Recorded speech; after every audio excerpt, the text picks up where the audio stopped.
Greetings, friends, in Twitch land. Have our last stream of the week, unless I decide to pop on for a little tomorrow evening. Last week's Friday stream was pretty popular. Met some new friends, which was cool. So maybe I'll do it again. I don't know. From the Tomes on Twitch.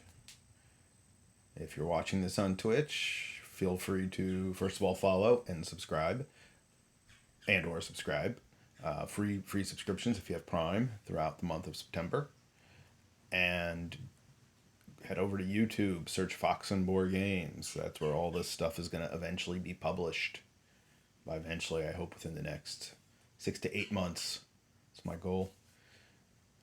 And if you're watching this on YouTube, if you want to come on and chat and watch live broadcasts, had a great chat last night on the GM Overdoes It, which was a broad topic in terms of GMing style and preparation and GM overreach and GM inappropriate behavior and all these other things. It was quite an interesting talk.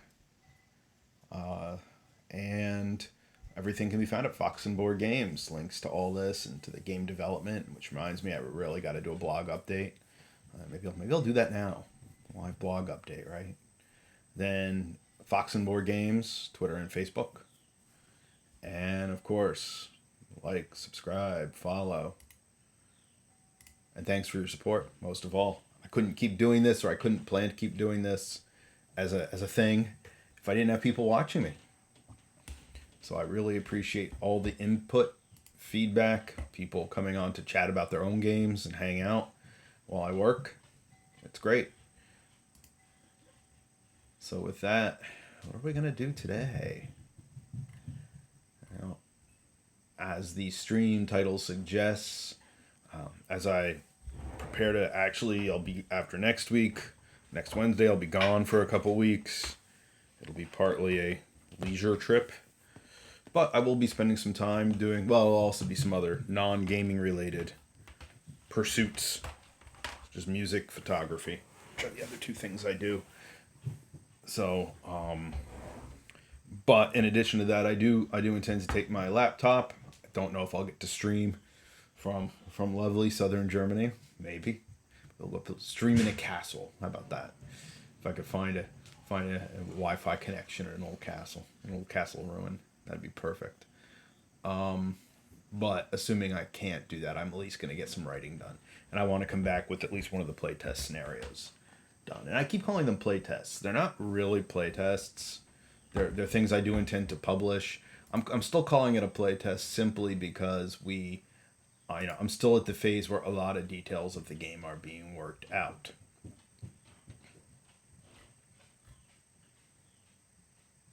I'm totally blank out on what you called. Yeah. That. Okay, yeah. So, and as I've said, I'm a little reluctant to give too much away when I'm talking about playtesting or the scenario development. At the same time, I don't think it really hurts. I mean, I'm not going to be giving away the core solution to any problem, but just kind of how I'm laying it out and how I'm developing it. And it was a real debate on the first two, which of the two scenarios I have in mind, because some of you saw probably in the last couple of weeks, I actually had I had one scenario in mind so the GM Overdoes It, our whole topic last night. I actually didn't say this during the chat, but my flaw is that I create this massive backdrop in which the story or the scenario occurs. And I'm always like, well, this is going to be a 4 to 8 hour scenario. And by the time I get done writing even notes, I realize that this is going to take any group of players way longer than 48 hours, 4 to 8 hours to unravel, more like 48 hours.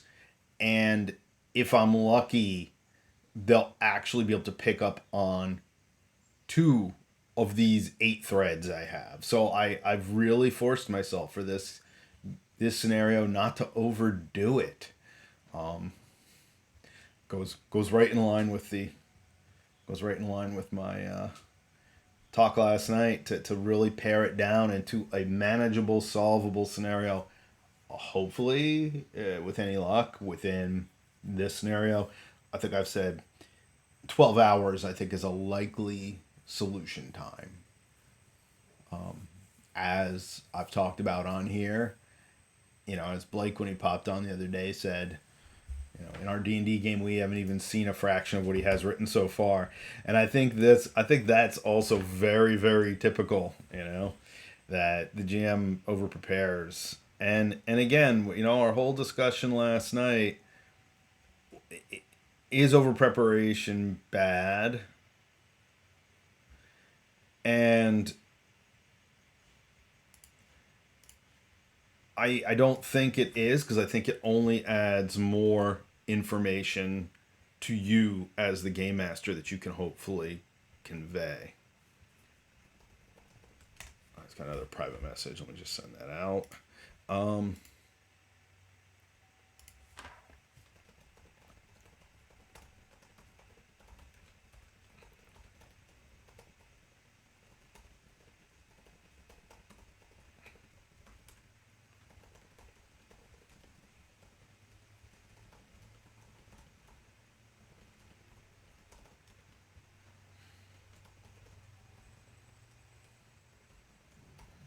Okay. So, yeah, that's where I'm at with this. I've pared it down to one kind of plot line, basically, instead of the two or three that were starting to evolve out of it. And I just said, you know what? I mean, this to me is the death of a lot of good TV shows or movies where there's just so much, and they try to make so much pack so much into it, that you don't actually get any kind of reasonable solution, satisfaction. So I think I'm going to start by starting this new document. Let's save it first. I actually had a title for this the other day, and now, of course, I've forgotten it. I've forgotten what I was going to say, what I was going to call it.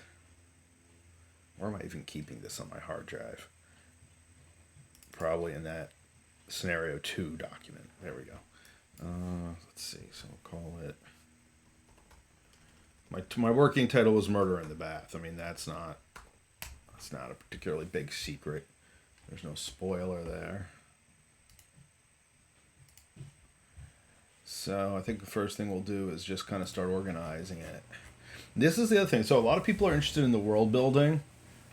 And as I said, I thought it was kind of interesting that when I was over in Norway, I had two people who are fairly big in the music scene there, and are also into the history and the literature that is associated with this particular festival we go to, come up to me and start talking to me about game design. And I was kind of like, okay, they were like, and at one point,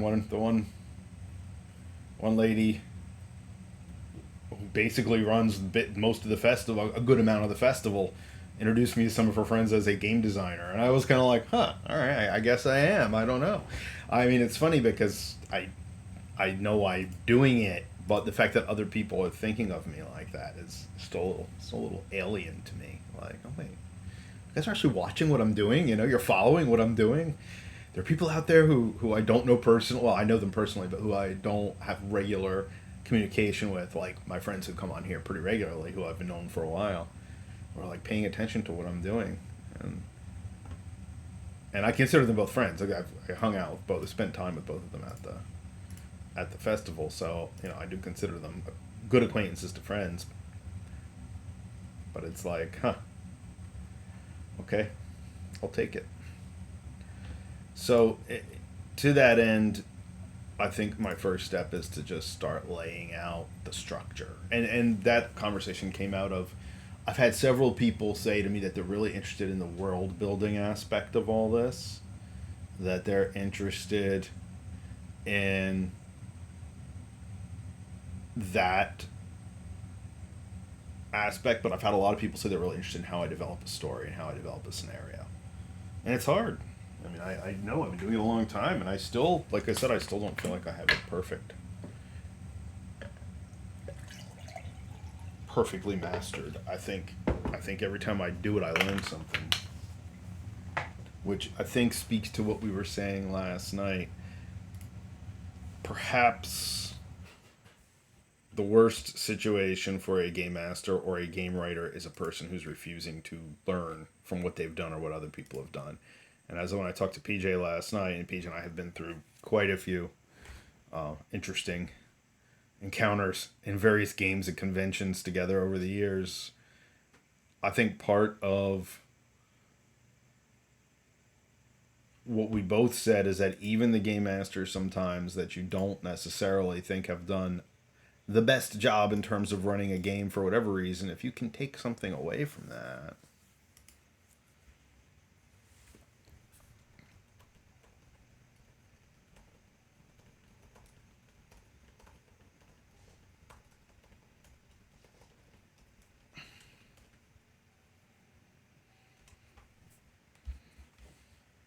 I sent it up to one of my other friends who had interest in watching streams, but I didn't know what the timing is like. But they were just sending me a note, so I'm like, just so you know, I'm streaming.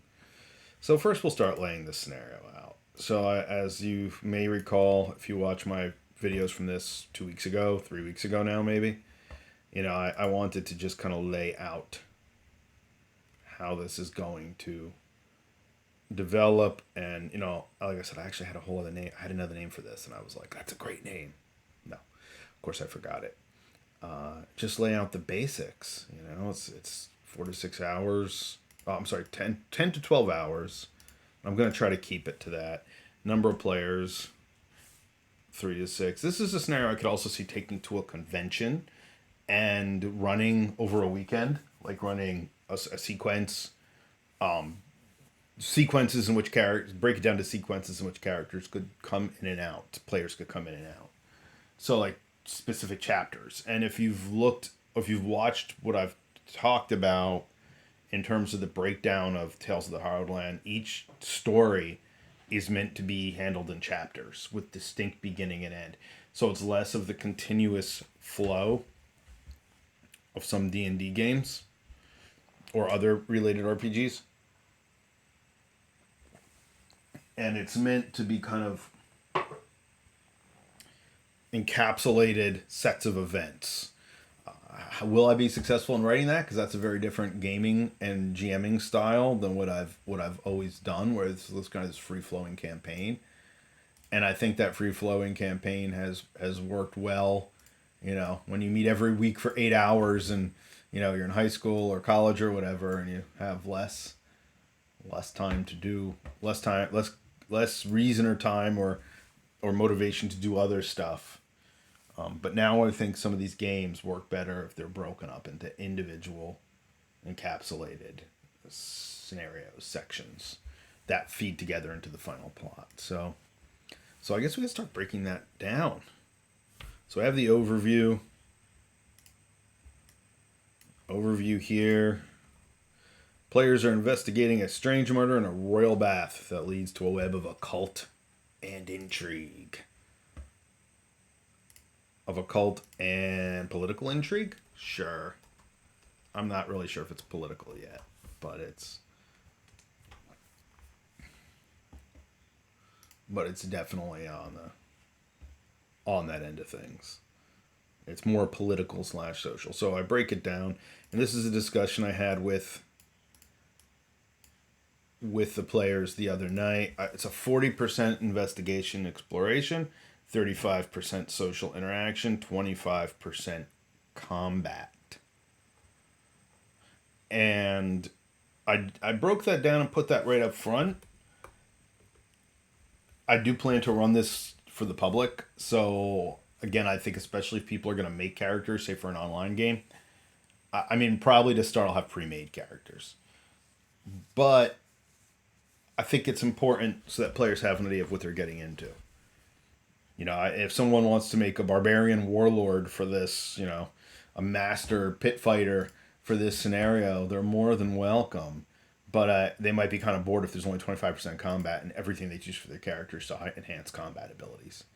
I don't know. I mean, maybe that won't be. Again, maybe they'll play the jolly partying guy who also can really fight, and that's kind of cool too.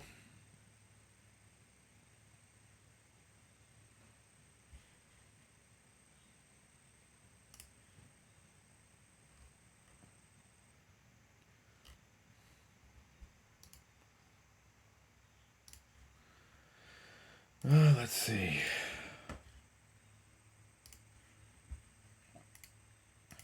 So the Thursday chat slot is weird. It's normally really quiet. Maybe I'll have one or two regulars who know me come on. But then I usually get like 40 or 50 views afterwards. And I'm not sure what the timing of that is. I haven't quite figured out. I don't know. It's very strange. Maybe because Thursday into Friday people are kind of chilling out and watching streams after at night or whatever. But it's really, I think Friday's actually been my best day overall for streaming so far. And once I get back from Germany, I do intend to maybe start a regular Friday stream in the evening. I usually have other online stuff I do Friday, but I might do some adjustment. So I guess we'll start breaking it down, right?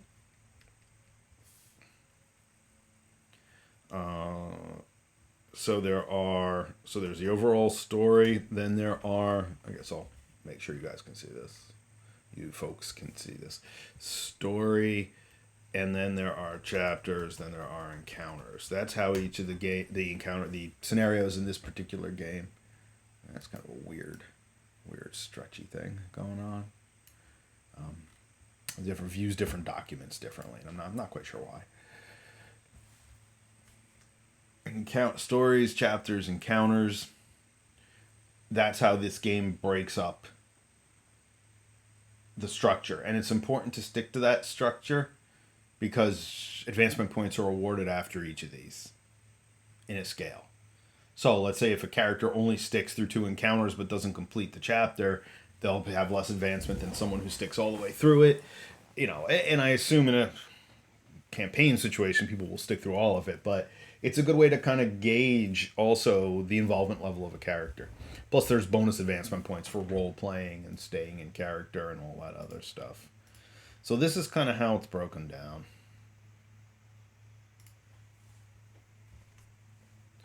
And then from there, I guess I can start detailing a little bit of this. So I've actually kind of reworked the initial scenario. And this was going to be something they were going to do at the behest of a house, one of the noble houses of Magra Lin. And they might still all be connected through this house, because that will give them a reason or a connection. But I think what I might do is say that the heroes, let's call them heroes.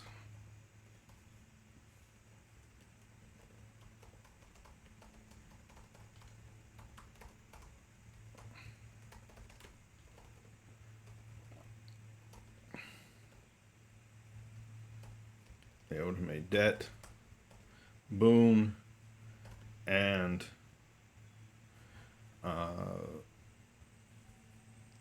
now that should be repaid by solving his murder. So I think that's the approach I'm going to take. Instead of just having them, they work for this house and this, on the other option, hey, there's the sign. What's up? How's it going? So the other option was alternately they all work for a noble house. How's it going, Sam? They all work for a noble house and in some capacity, and was their prize fighter. So I don't know. I mean, it might really depend on the group, what motivation I'm going to use to get them into it.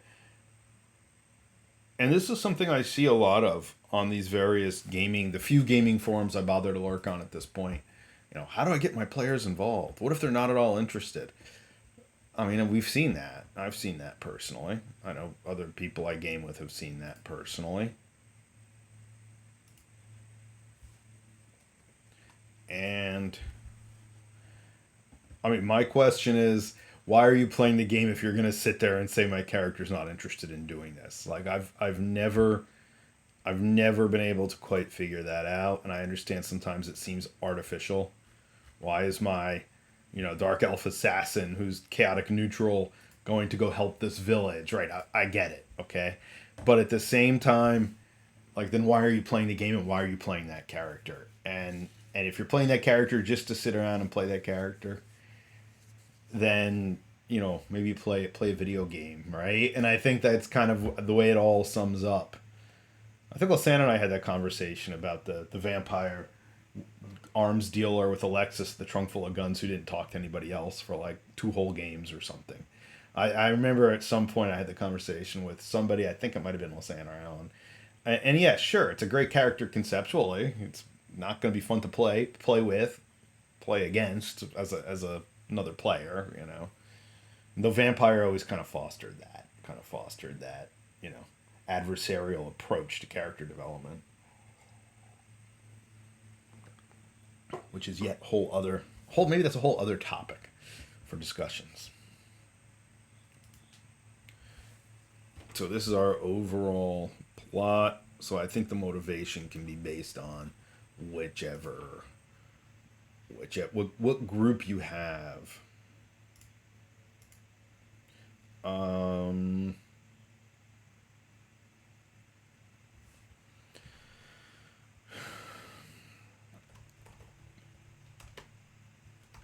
so break it down. Encounter one intro. So one friend of mine who is not an experienced game master but is interested in it asked how I organize stuff, especially if there's a lot going on in a game. And I said if then statements. I mean, obviously this is the intro. Intro. Heroes are summoned to. Now I'm resisting the urge to start writing details. Because I assure you, I could right now just start writing a bunch of details. I'll never finish this paragraph. At least not in the hour or 2 hours left of streaming. The heroes are summoned to aid and given. So your basic setup. More exciting.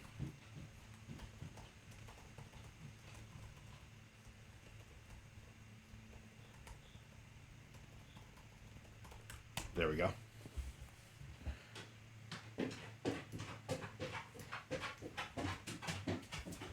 Heroes are called to meet their friend.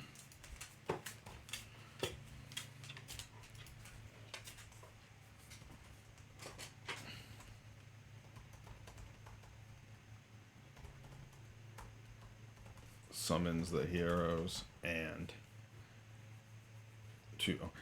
heroes to accompany, to aid him in a great quest.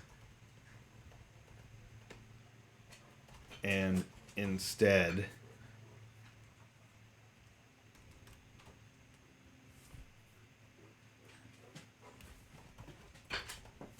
to meet their friend, they find his body. Alright, so there we go. A large dog panting and roaming around me at the moment.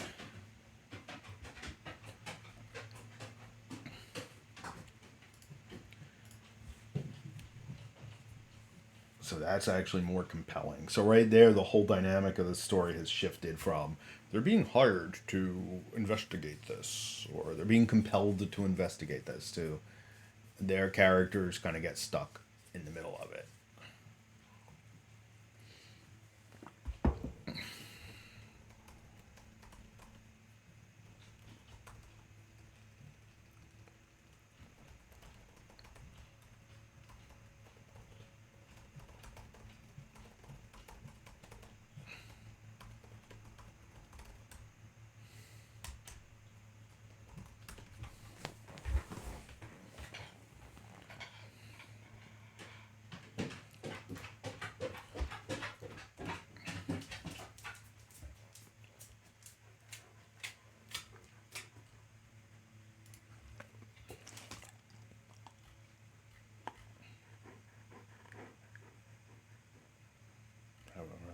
Carol's dog panting at me. Do you need to go outside?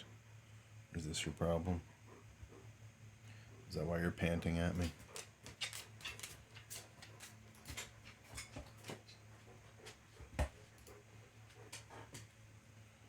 Details.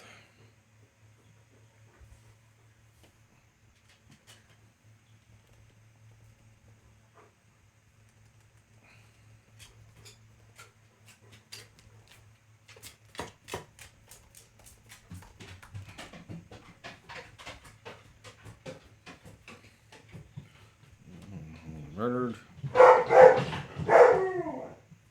Some hysteria going on. That's normal, by the way.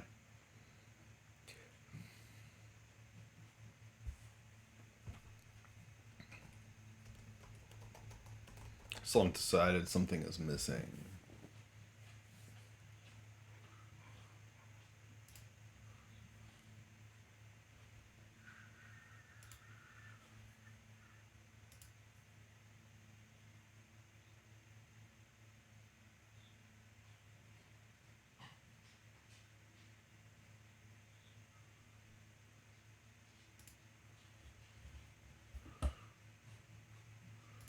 Greetings to friends who are out lurking. I'm aware that a number of people actually put this on while they do other stuff, like creative stuff, which is cool. Hope you're enjoying it. So something's missing. I haven't decided yet if that something missing is going to be a body part or if it's going to be an item, some sort of valuable item. But that's going to be the pivot. That's going to be the pivot of the scenario. The clue to the overall scenario. So this should actually end encounter 1, encounter 2. Now, this is that weird point in this scenario that a player who is problematic or a group who is problematic might say, well, too bad our friend died. We're going to go sell some wool and go to the pub. That they may not have any significant investment in pursuing this scenario. So that's when, you have to either rely on the fact that they are player characters and they are going to pursue this because they want to play your game. Or that's when you need the additional motivator, such as a house stepping in and motivating them to do it. Now, of course, framing them for the murder is another method. How realistic is that? The characters, at least the ones that have been made for the existing game where this will be run, are all fairly notable, except for one. Though they're all a little shifty, so I guess they could be accused of being involved here. Maybe not. I don't know. I guess we're gonna see how that develops. Oh, sorry guys. We have some.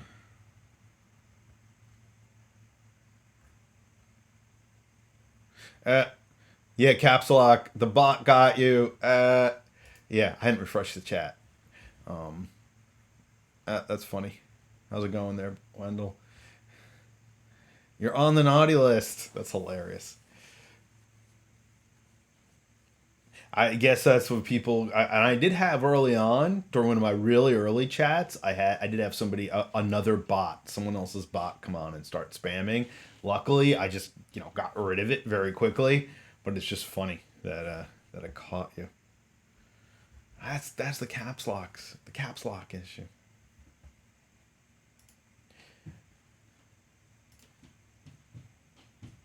Investigate. Volition or motivated to. And I think this might really vary. No, I haven't read GURPS Mysteries. I actually have a few GURPS supplements. I always found the GURPS stuff better to use as source material for other games, which I guess that's kind of the point, but not the system. Like, I never really got into the GURPS system. But their source material, they had some really good source books, really well written source books. But being that this is a mystery format, I guess it wouldn't hurt me to take a look at that.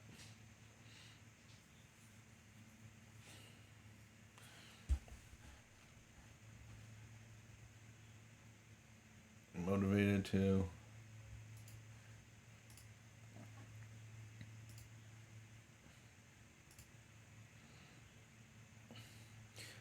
Mysteries are hard. Yeah, I should take a look at it. Probably, I'm sure sure I can get a PDF of it at this point. Like I don't know. I don't know how. I don't know how viable GURPS. I guess GURPS is still going. I guess they're still putting out new stuff, but I know a lot of people still really like it as a generic plug-in game.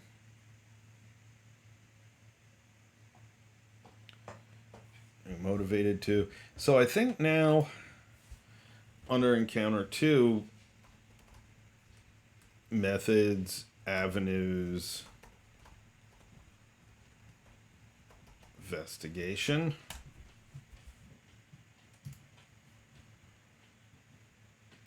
The good thing about GURPS is I remember, like, and after a while at cons, you could go to the dealer's room, and in their used bin, like, a lot of dealers would have GURPS books for like $3.99. And if there was one that you thought you might even get something out of, thumb through it and you get something out of, pick it up. I'm a lot less for space and money and clutter reasons. I'm a lot less likely to do that now. But I do still have a number of GURPS supplements that I picked up years ago, extremely inexpensively. That I did reference, and I do still occasionally, take a peek at. I only played their core system once.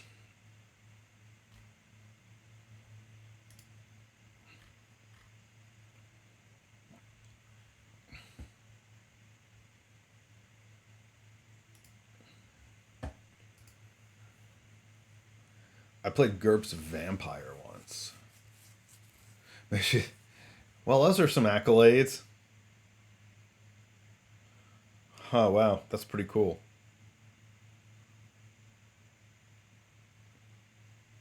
GURPS Cops. That's pretty cool.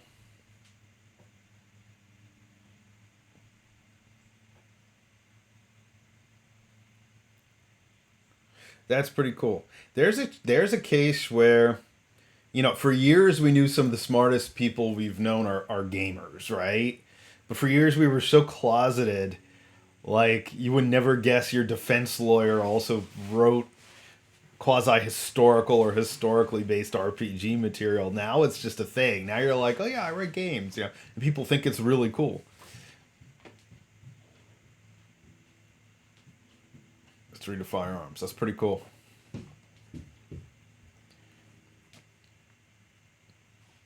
I should take a look at that. Let me take a quick look online.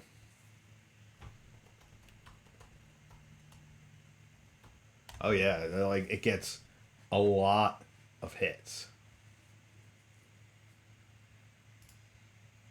A lot of hits. When was it published? It's 926 pages. Oh no, 124 pages. 926 is the. Will allow me to download it?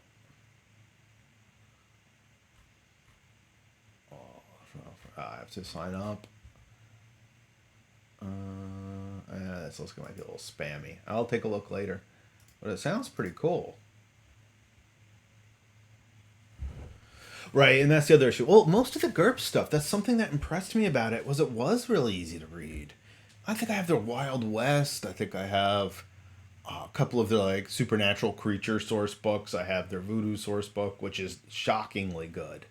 I mean, I've read even recently a couple Call of Cthulhu monographs that deal with non traditional religions, and they're really cringy, like really bad. Like I can't believe anybody published this because it's just inaccurate. It's also inaccurate, and it's all stuff that could be cleared up with like a Google search, And it was always kind of cool that I found most of the GURPS books to be like not like that.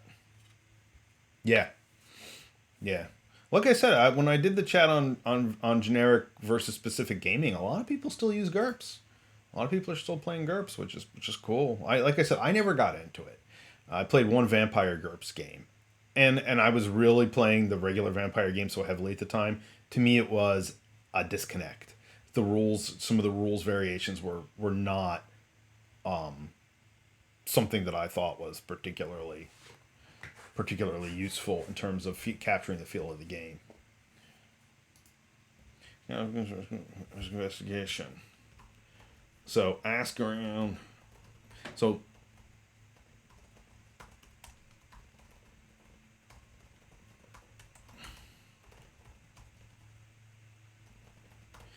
so back to the jotting down notes. I think the next step, the encounter two, is the actual investigation, and they're trying to figure out who killed this person and why.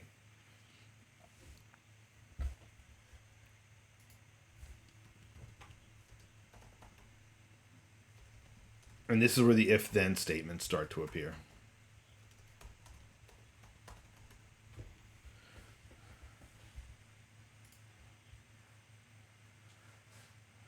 Right, and that's the great thing about the books is that I was able to use it. I was able to use stuff I had gleaned out of GURPS books for a variety of games. I use them a lot for the Call of Cthulhu stuff too, because a lot of them don't, they're not necessarily specific to Call of Cthulhu, but when you deal with things like cops and firearms, right? Like if you want a really good approach to it that fits into a game that's supposed to at least have elements of realism, at least in the feel of it, even if not in the function of it.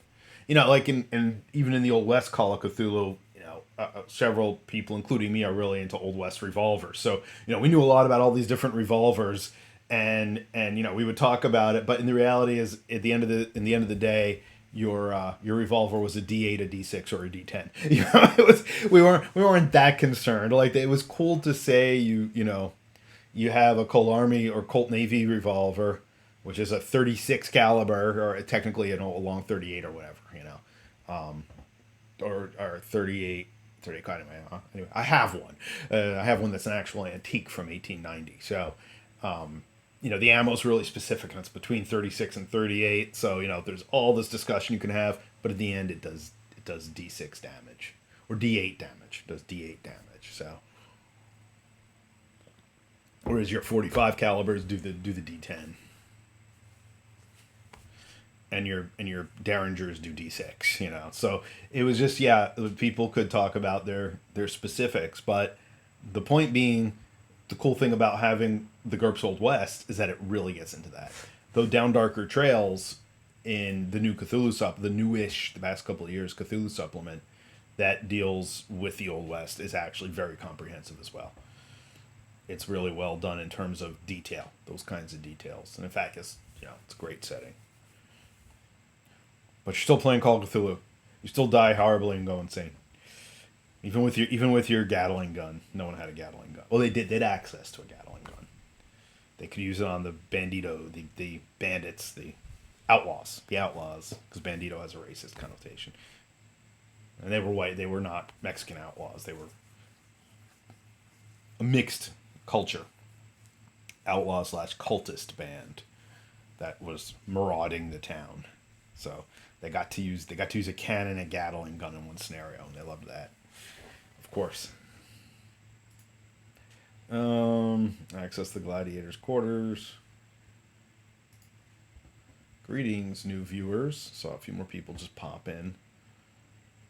Say hi or don't say hi, but welcome. So, so this is when the if then statements start to occur. They begin to investigate either by their own volition or being motivated to. So they have to start this investigation. And then I have to determine what they can find out and from whom. And this is when those if-then statements start to occur.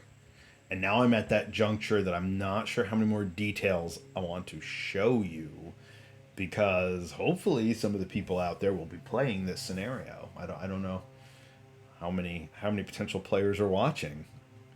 I think quite a few potential players are watching, because I'll be doing it both in person and online. Hopefully, by the end of October, I'll have it kind of ready to go for extended play tests. Extended play. Playtest has a weird connotation, because it's kind of like, oh, you're just a test batch, but that's not the case. Introductory scenario to the game. we'll call it that. Ask around the area. And then, of course, there's the discussion: how many people are going to remember this 2 months from now, right? I mean, you might remember the chat, but so I think I might type, but not tell you too much more of what I'm typing. There's Nightbot doing its job, including trying to kick Wendell out of chat. It's hilarious.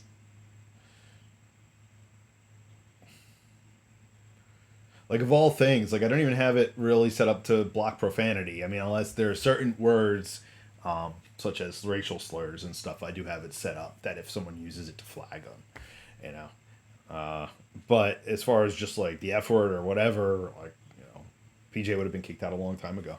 It's PJ and a few other people who come on. 'Cause being all from New Jersey, of course, we just, if we're not paying attention, we just revert to effing this and effing that. And Sopranos level dialogue. Let's see. What can they find out? So this is one of those weird scenarios that I think there's this meeting out of information. And you have to decide at this juncture what information has to be given no matter what avenue the players decide to investigate. So this is something I talk about, like, students, if they're not, so I've had several students do video game based puzzle sorts of segments within games. I think a couple pen and paper too, but I'm thinking of two specifically that had video game based things. And I said to them, they were like, they would make this puzzle really, really hard, like to the point it was very difficult to beat. And I said, well, okay, so does the game end here? Well, no, after this, they have to go to this. And I'm like, well, okay, but if you give them an unsolvable puzzle or a puzzle that takes so much energy to solve, we talked about this last night with GM over expectation, right? And I joked around with Blake afterwards about, Blake, you weren't on to talk about my amazing crescent moon map that was so brilliant none of you could solve it. And of course we went back and forth about that. And that's, by the way, when we were like 16 or 17 or something. So, of course I thought I was being so smart by presenting this riddle. And they were like, it doesn't even look like a crescent moon. We had no idea what you were even talking about. Well, that's because you guys couldn't figure it out. So, but I mean, do you want to avoid that? If you want this narrative, just stop there. That's absolutely fine. Don't give them the information. But now I have to decide. Let's see. Yeah, with the personal friends and personal friend NPC I spoke of when the party has no clue.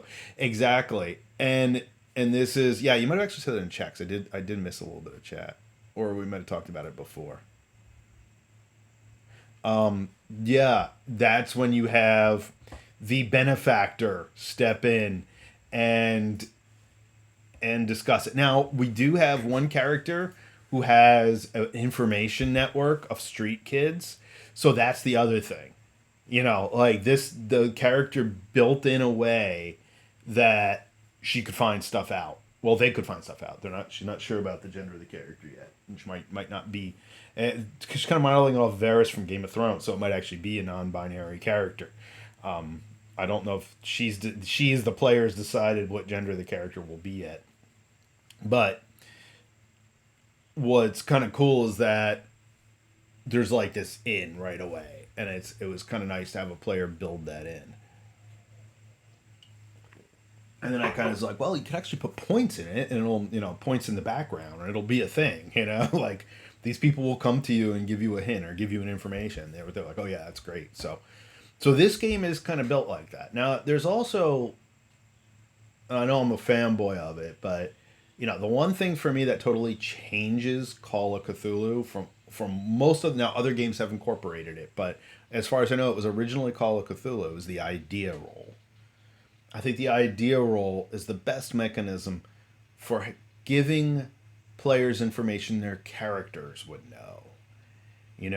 Their 1920s detective would know where to look for how a rich person would normally hide a valuable book, right? Like the player might not be able to think of this. I know at this point, 1920 was 100 years ago, especially if they're a player who is 20 years old. Like their concept of what a house would have been like in the 20s is so far, unless they're a history buff, so far removed from what they can think of day to day. That's when the character idea role comes in. So I've also really adapted that with most other games. You know, give me an intelligence check. Give me, in this case, a mind check. You know, to figure something out. All right, I think my dog needs to step out. So let me go take care of that because he's going to be really annoying until I do that. So I will be right back.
All right. Back from dog maintenance and all these other things. Taking the food bowl away so the cat did not eat all the dog food. My rather rotund cat who quite enjoys dog kibble. All right, so Yeah, so this is where, and as I was just saying, it's where you determine what exactly needs to be fed to the players as far as information. And then are there different layers? So I always like to think of the old rumor charts from, some of the really early game modules where there were stages. Like, you could find out like six different rumors, and it was like a true or false next to it. But then under that, there was a subchart that there was another layer of information the players could find out if they pursued certain rumors. So that's kind of how I think about organizing this stuff.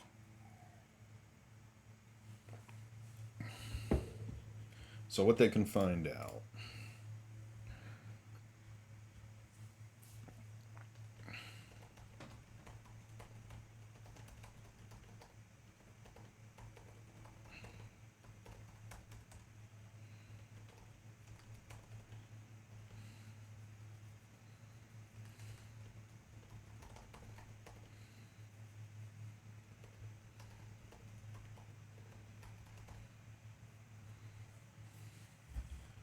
Do not seem hurried or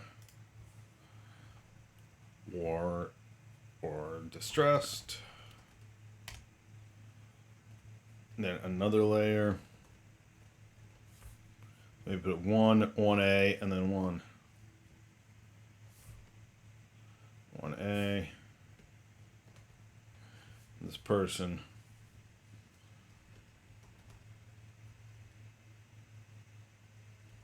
This person is a minor noble.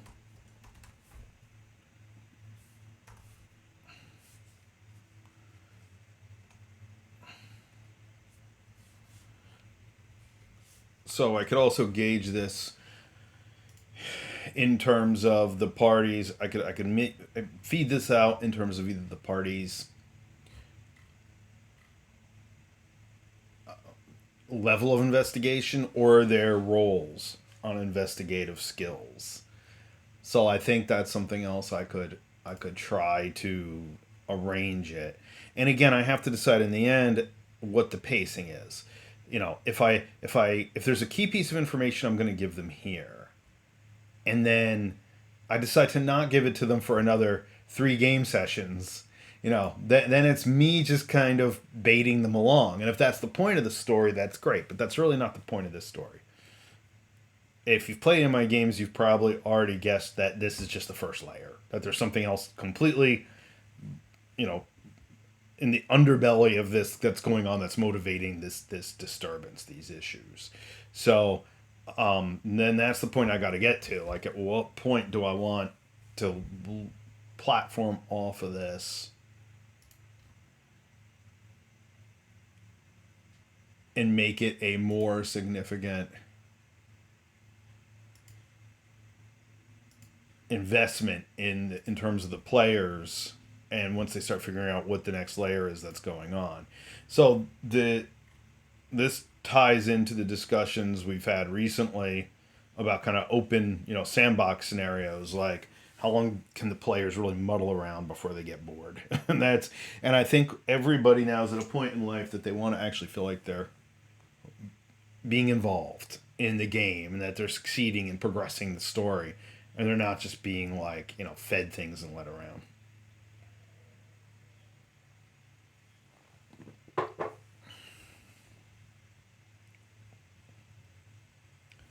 Two.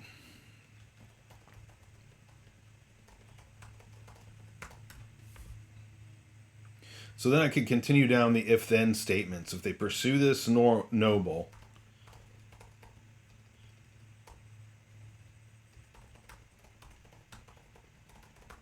then they find out. And I haven't quite decided what it is they're going to find out. Perhaps they should find out the next step, which is what the actual lead can be. True.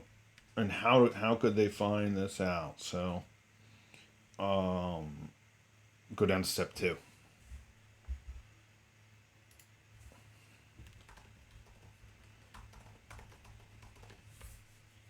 Locally.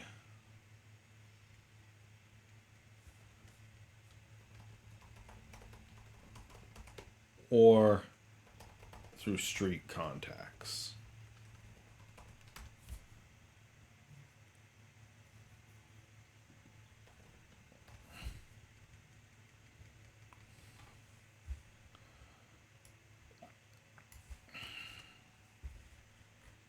So I guess this should be a large Roman numeral. Roman numeral 1. Break it down like a curriculum outline. If any of my colleagues watch this or watch this later, they're going to be like, you're still sitting home doing curriculum outlines. Yeah, but this is fun curriculum. This is gaming curriculum. This is RPG curriculum. Yeah. Well, there's the red herring, absolutely, and I mean that's kind of what the noble could serve as, because the noble could also give information, but he could also, or she, or I haven't decided the gender of the noble. It doesn't matter. It could be that that they are the red herring. So the red herrings are tough. Red herrings to me are kind of like riddles in games. I mean, I'm a big fan of red herrings, especially having played all those really early RPGs where, you know, this idea that, wait, the NPC lied to us. It's kind of funny that like I noticed this in LARPs a lot, and I've noticed this among a lot of newer groups. They kind of haven't wrapped their mind around yet that like this person is not there to give them information. This person is there to totally subvert them, or throw them off the trail, or this item is just there to throw them off the trail, and you know screw with them, basically create a red herring. I try to be careful with that depending on the amount of time we have. Again, I think if it's a case where it's a really regular group and you meet and you have 4 hours a shot to really play intensively, I think then the red herring idea is good. I think in some games, I know in the first playtest I have of Tales, the first intro scenario, there's one whole sequence which is there essentially for flavor. It's not really red herring, but it doesn't really contribute to the adventure, but it's there for flavor. And I think I've run that scenario 4 times now, and twice I had to cut it out just for time reasons, because I wanted it to be like convention time. You have 3.5 to 4 focused hours, and we know with gamers, focused is highly variable, right? You get some players that get in and approach it like a military operation, and they get to the end and they solve all the clues and they follow the steps, and other players just like talk to the shop owner for 40 minutes. So I think that's the other thing.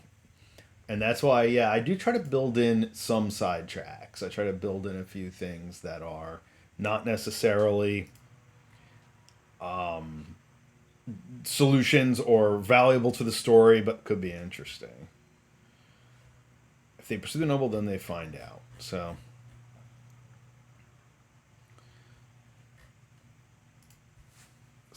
to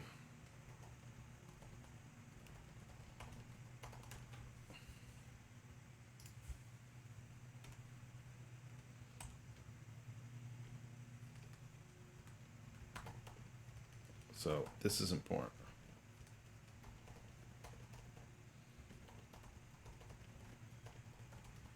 So that sounds like one of those kind of weird incidental clues, but yeah.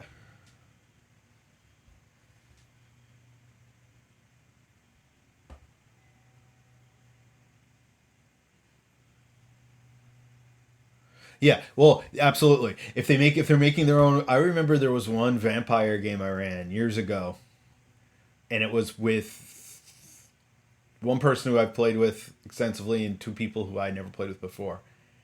And I literally, like, the guy that was behind all the problems that they were trying to solve, I like literally had him walk into the bookstore they were in, staple a flyer to the wall that gave him his address and his information, and they totally were like, "Oh, that's cool." And they like wandered off. They had no idea that this was like a major clue. And I guess again, in context, looking back at it, they had no reason to assume that this was the person they were looking for. But I was kind of like, but you think when a game master does that so demonstratively, people are in fact going to say, "Hey, maybe we should check out that flyer that just got stapled to the wall right in front of us by this strange looking individual." That clearly, if they had bothered to look, they would have seen was a vampire, but no one bothered to check if he was a vampire. So that was the other whole issue. They just assumed it was some guy coming in. So yeah, that would be something interesting to watch, Wendell. A former CIA behavioral analyst talks very candidly about the reality of trying to detect lies. So I think that's an interesting point. I'm measuring what I'm going to say here.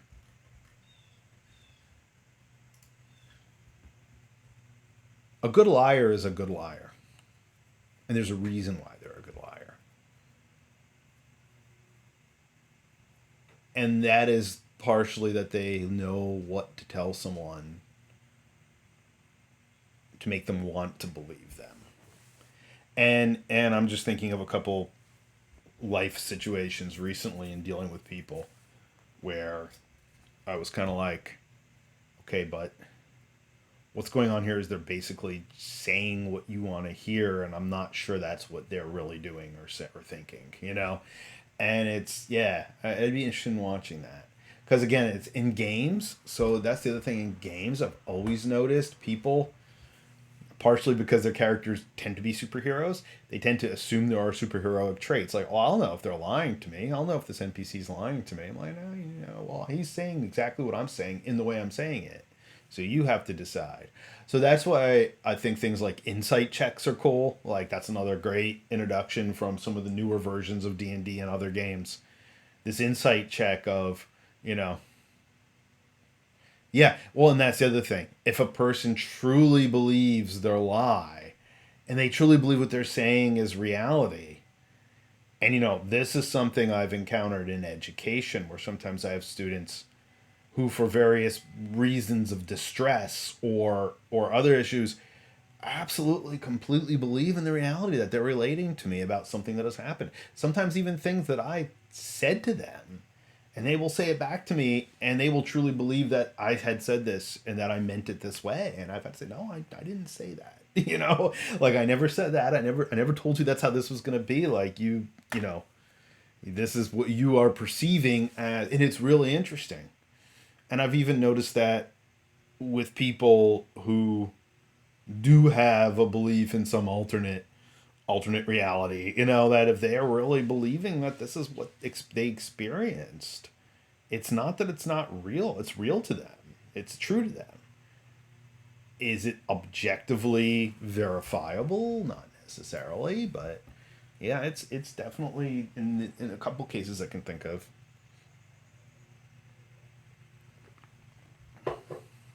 I mean, we won't get into politics, but we could talk about the politics of the last 6 years globally and historically. This isn't new to the 20th century of someone telling people what they want to hear, and people that becomes their reality. Even if it is objectively entirely not true, even if there is no shred of reality in it. And again, this isn't new. This isn't just the past 5 to 10 years in the Western Hemisphere. This is the history of demagoguery and politics. That if you get enough people believing what you're saying is what they want to hear and it's true, they will follow it. They will go along with it. That's the reality because they want to believe it.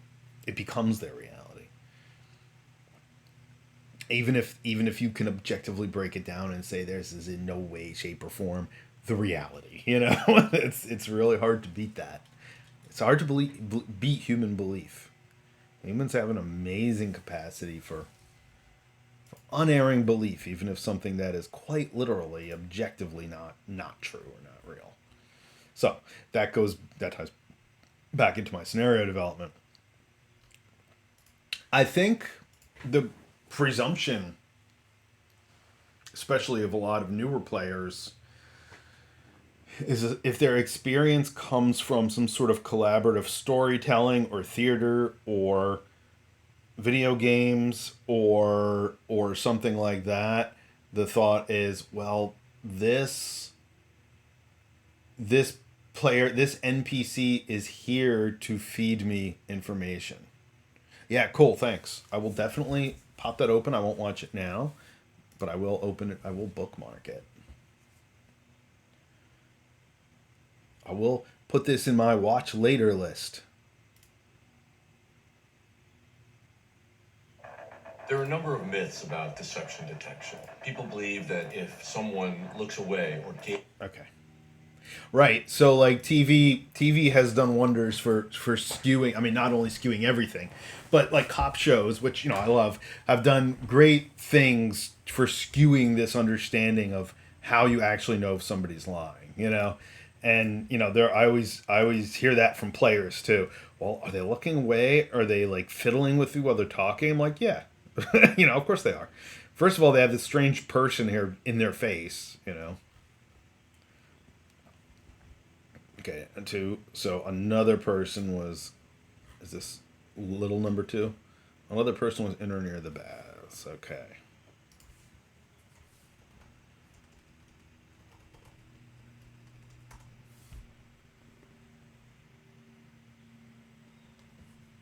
They did not.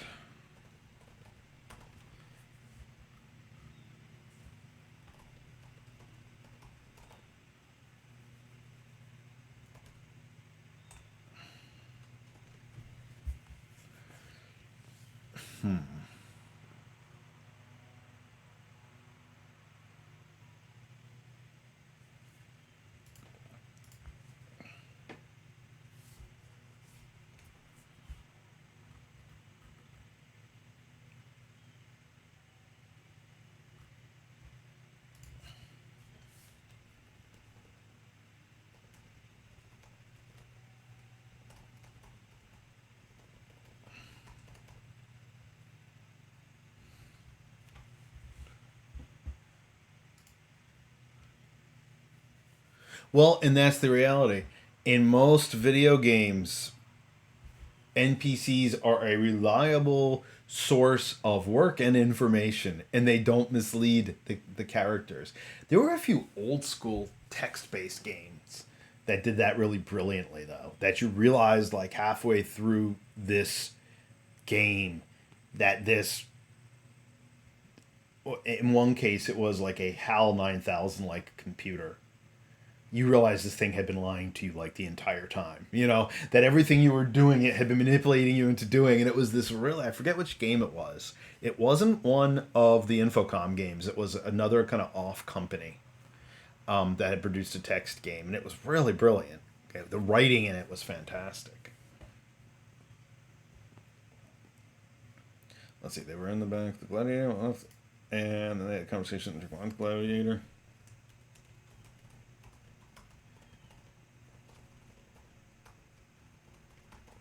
So I think I should go back and actually define the setting a little bit more. So I'm talking about this murder in this Romanesque bath, and it's interesting because and of course in research this I found out murders in baths were pretty common, largely for the same reasons that people got shot in outhouses in the old west. This idea of this noble duel was like, yeah, right. We're gonna go shoot that guy in the outhouse because his pants are gonna be down. He probably won't have his gun in his hand. And it was the same thing apparently in the ancient world. And there were baths as early as Babylon. So at least, and probably before that, probably in some of the early city states. So it was interesting. So setting. Maybe I should establish the setting a little bit more. There we go.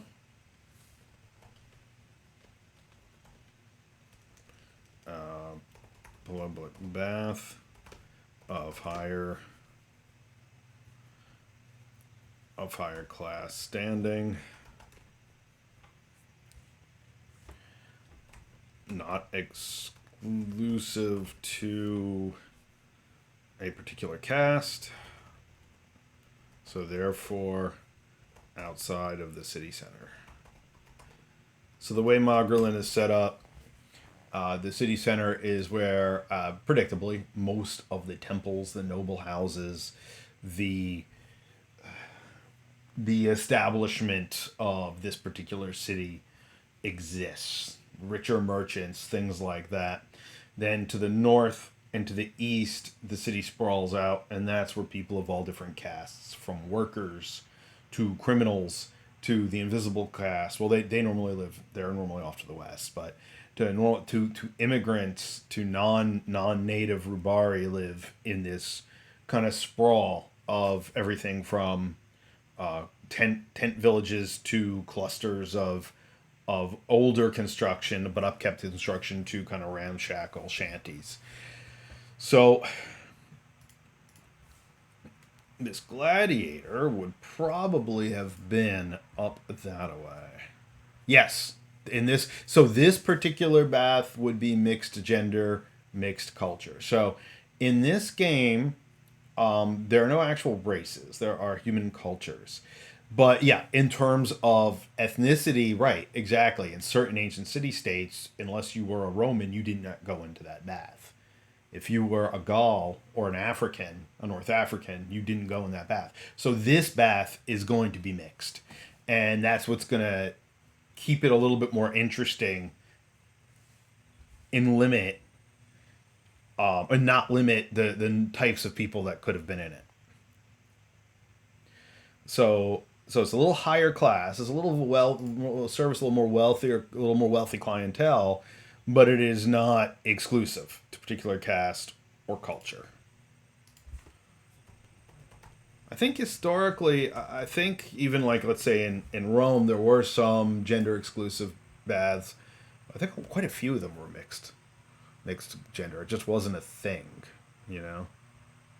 It wasn't a as much of a hang up as it is today.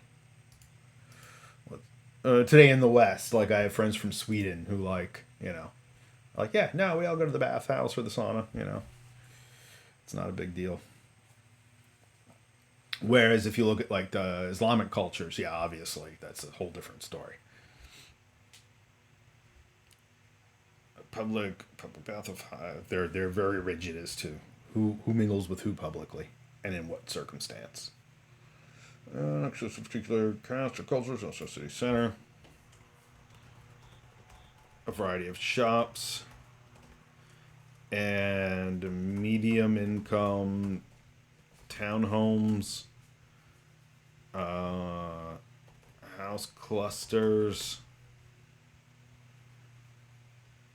Townhomes and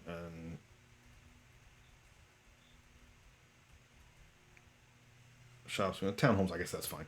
I can define what kind of townhomes later. And townhomes, bath itself is limestone work with pillars. Japanese separate too. Okay, yeah. So I don't know as much. So I think maybe I didn't know that, but I didn't know specifically that the Japanese separate as well. I'm not surprised. Again, culturally, I'm not surprised.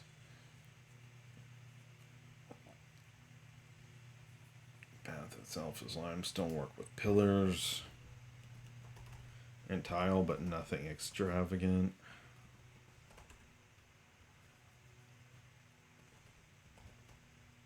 Two entrances. Yeah, so like this is something I hadn't even really thought of doing, was going back and really defining the space in which this occurred, because that can also, of course, inform the characters, players slash characters. I'm to work with pillars, nothing too extravagant.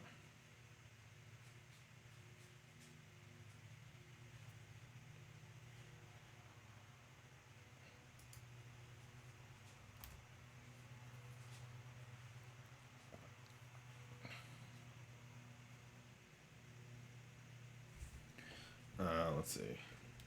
There are separate changing rooms.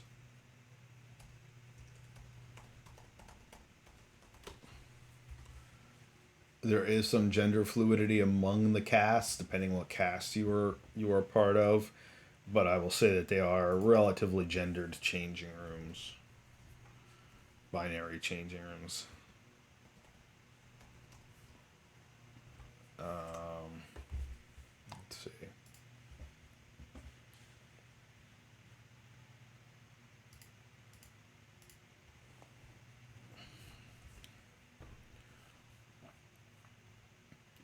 I'll say it's going to be nighttime. Of course.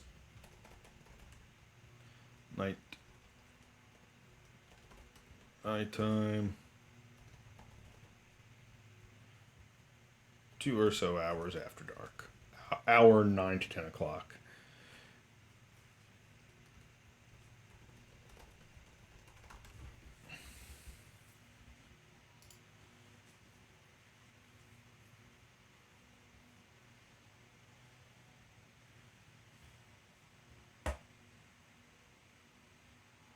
So y'all painting?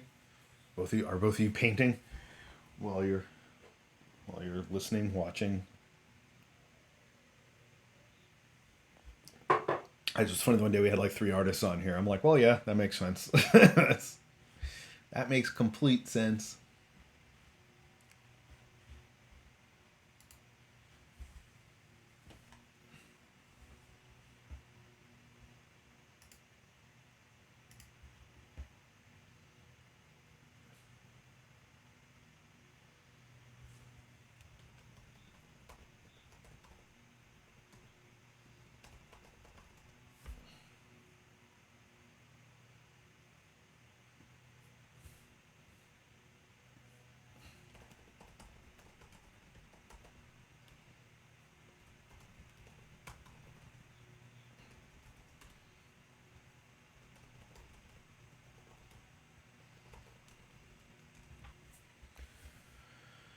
Okay.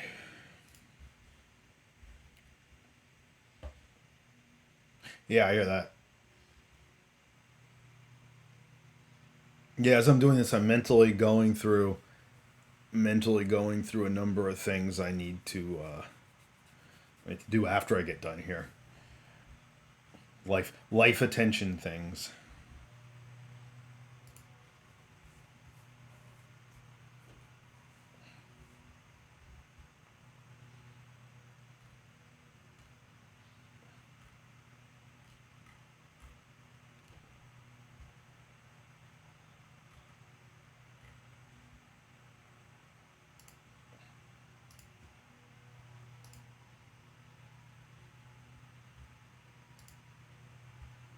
Let's see.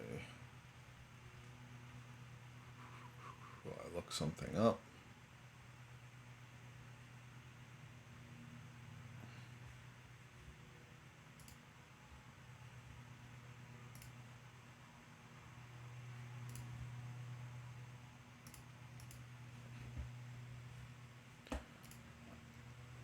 After dark.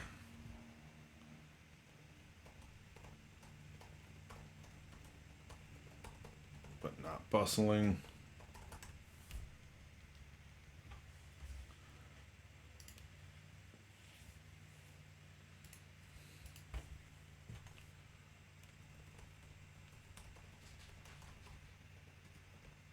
Tavern.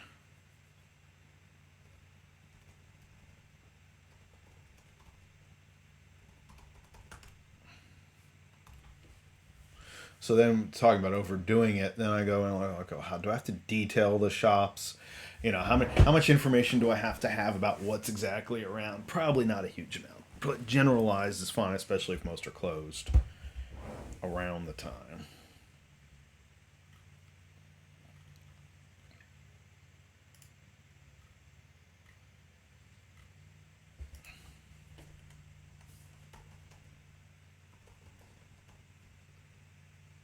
I guess time of murder is good. Would have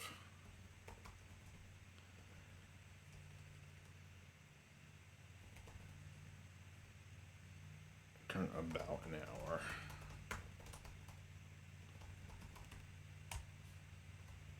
About the hero's arrival. So there's the other. There's the other. Do you heavily handed say you arrive at this time, or do you let players decide what time their characters are going to arrive and possibly short circuit the scenario? And I think in this case, I would have to just be the dictator and say, well, you're all going to be scheduled to arrive.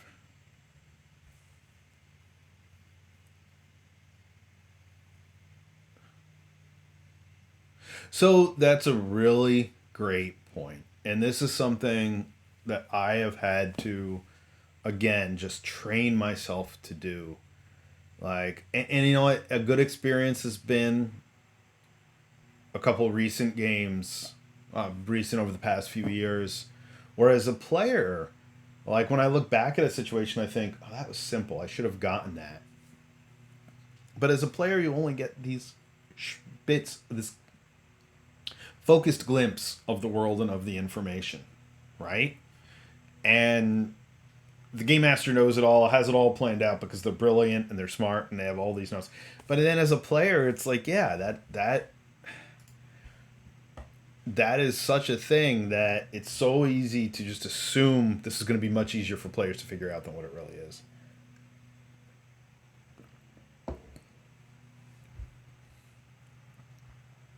And that's when, as a game master, do you intervene and do you have that information get handed off by somebody else? The NPC that Lasan talks about earlier.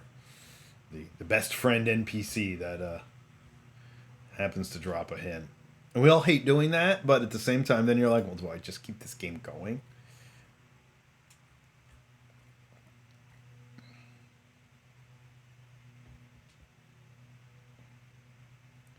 Moderately busy, but not bustling. Small town. Let's see.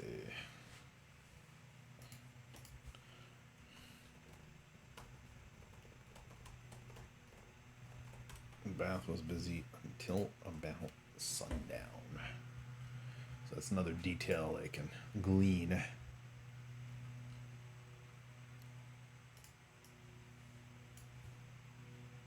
Actually, that's not under setting, that's under information.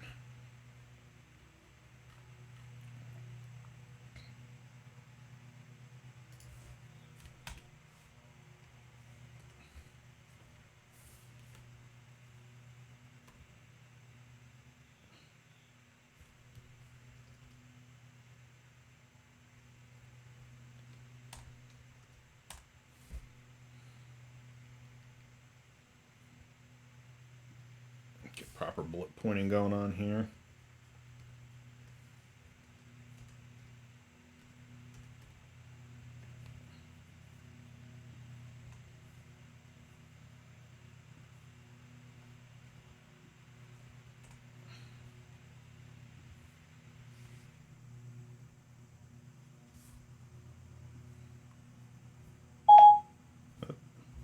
No, Siri, go away.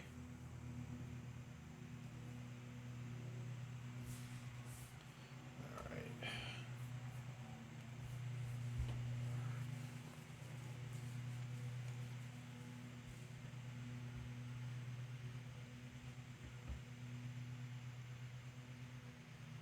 So, fortunately, it worked out.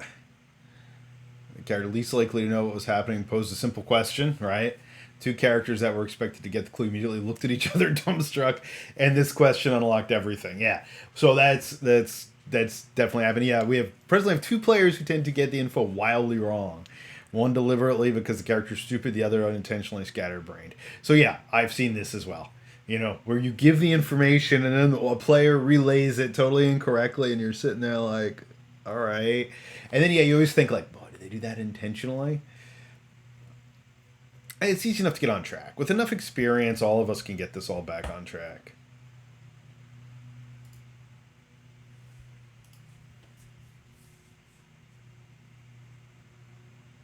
Baths were busy until about sundown.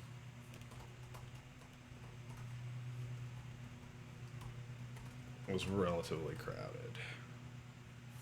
Alright.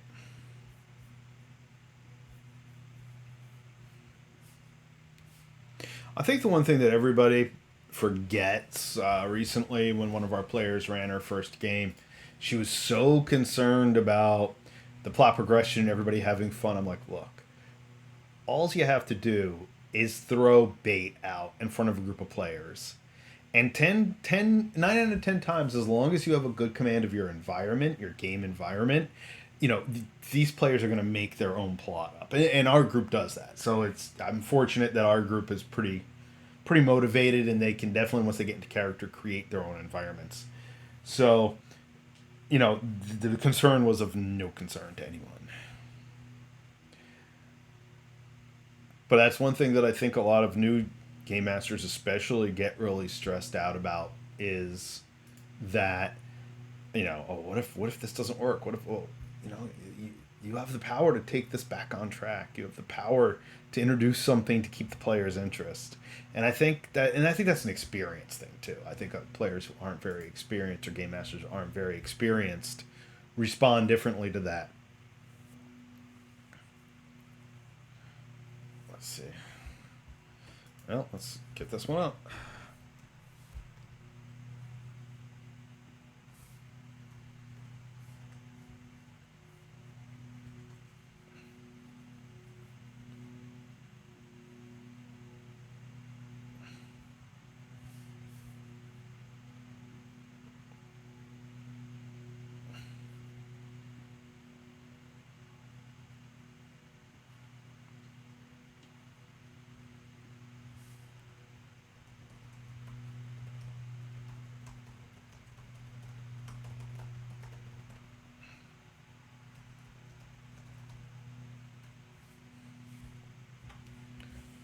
Yeah, you know, in the end of the day too, I never have. I've really, in terms of how I present games, you know, I used to be much more of the, well, these are the clues. You have to be smart enough to figure them out, you know?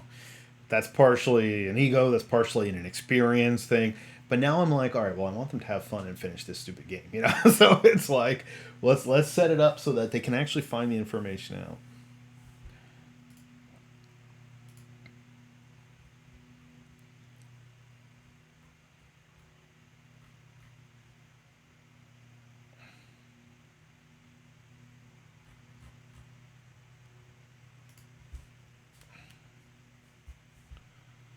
Around the restricted contacts.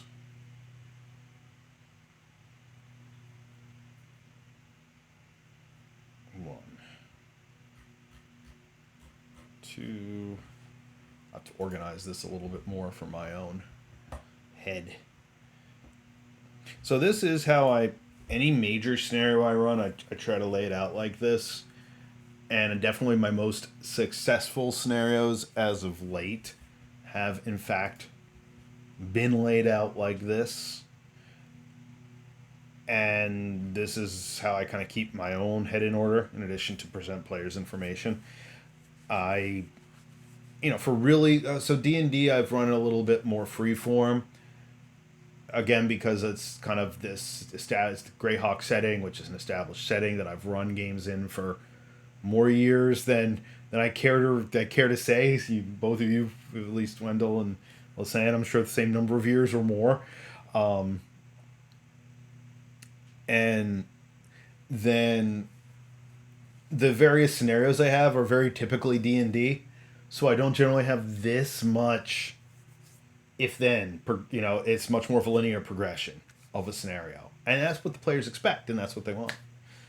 So, but for any kind of like what I will call slightly more cerebral game, I definitely laid out like this. So, inexperienced DMs will solidly follow the plot and not like characters have their own head, yeah, absolutely.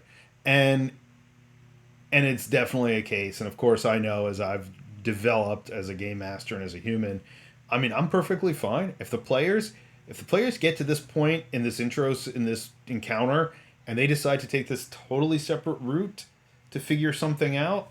Well, great. You might even get extra experience or advancement points, as I call them in this game. Extra advancement points out of it. Like if you're thinking outside the box and you come up with a solution, I didn't. And it's funny because it's often players you don't expect to do it who do it. Like I've got one player in particular I can think of where she regularly like just kind of goes in this different direction and comes up with something totally different. I'm like, that was really cool. You know, it's not a solution I thought of.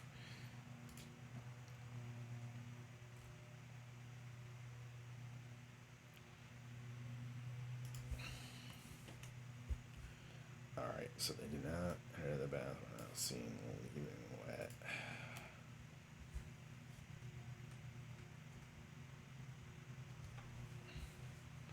Something disappeared.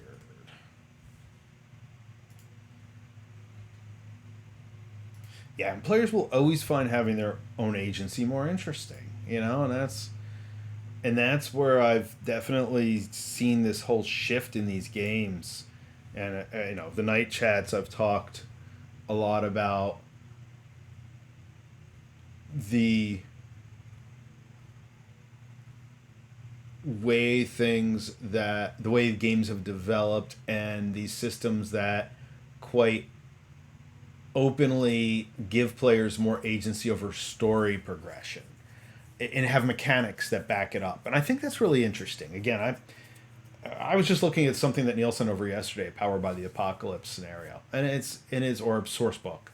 You play like Hellboy type scenarios in, and it was really interesting. But there's just the way the game mechanics work. I'm still wrapping my head around it in terms of solution aspects. Like I know there's a lot of built-in stuff to motivate the story development on the part of the players, and I'm totally cool with that. You know, like ever since White Wolf, I've been like, all right, well, you get to make your contact, you get to make your domain, right? You get to place something in this world that you've created. But even a lot of the plot resolution, as far as Powered by the Apocalypse, where the players, in effect, tell the game master what's happened, I'm kind of like, well, all right, it's a different way of looking at these games, and I'm not sure it jives with me, and I think that's okay, and I don't think it's bad. I think it's just a very different way. Like, I know groups of theater students who would love this because it's more like that. It's more like this collaborative resolution, which is, again, it's interesting. And we did play a couple short play games like that, and I thought it was kind of neat. But again, to me, RPGs are very much about the setting development and be then stepping in and becoming immersed in this setting. I don't know. I mean, I guess they're just different ways of looking at it.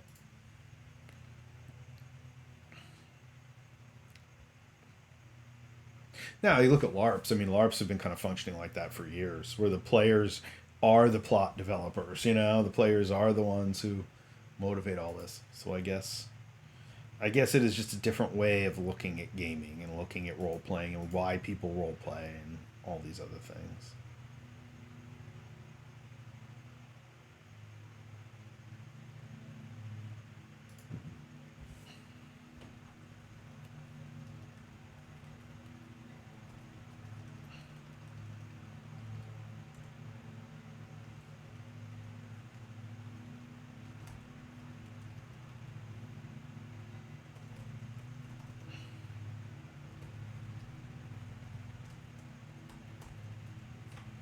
And that's where I'm not going to type out. I'm not going to show you what I'm typing out because this is actually the opinion of where the scenario becomes interesting, and where it starts to catapult into another layer. So I'm not going to reveal that. But basically, the players should get to the point either through external investigation or finding out there was somebody else in the bath and talking to that person, that there's something really unique about another person who was hanging around the baths but did not get into the bath. And it's a very noticeable thing that makes this person stand out, not only as a person of possible interest, just because it's so odd, but that it should denote that storyteller system. Yeah. Well, storyteller system did a little bit of this. Storyteller system definitely was originally supposed to be. Well, let me finish this thought. This person is not only, there's something strange about their appearance that marks them as a person of interest, but makes them highly identifiable. So this is the point at which the players should be able to track this person down. And then I have to decide like what happens next, because there's other layers going on.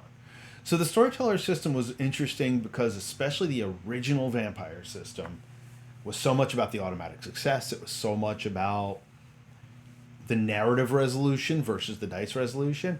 And then Werewolf came out and it all just went to you know, undead superheroes and furry superheroes and you know, and magic superheroes, and it was more like the Marvel universe than it was a gothic horror game at that point, in my opinion, of course.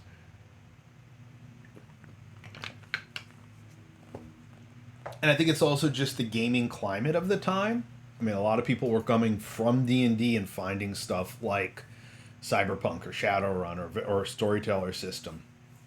And I think, you know, I remember talking to him, like, right after we started playing Vampire, probably about the time that I met Lasan. It was at a convention.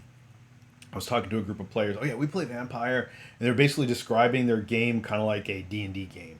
Well, yeah, there's this evil vampire we all have to all get out together and kill. And I'm like, all right, so it's basically you're playing D&D only as vampires, you know, and whatever. I mean, that's cool. I mean, the Bloody Hearts module, the first major module that was set up for Vampire was kind of set up like this. You know, it was still basically a dungeon crawl. You know, you find this chamber and you have to get into this chamber and you meet this elder, and you know, so it was still kind of set up like that. And I think that's just where gaming was at the time.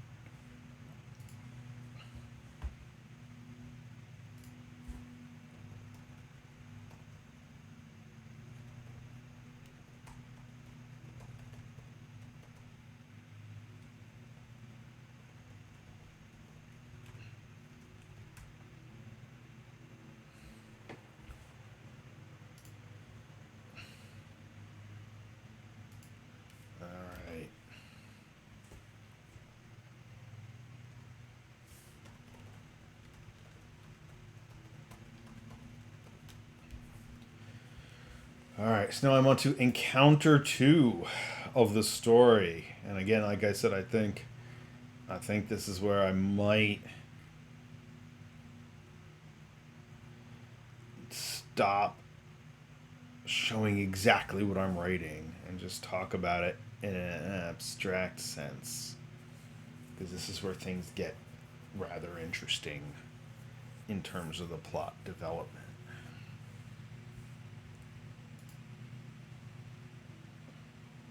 Yeah, ever see out of car windows, exactly. Yeah. Oh, I love Werewolf too. I think Werewolf's a fun game. It becomes very different than Vampire.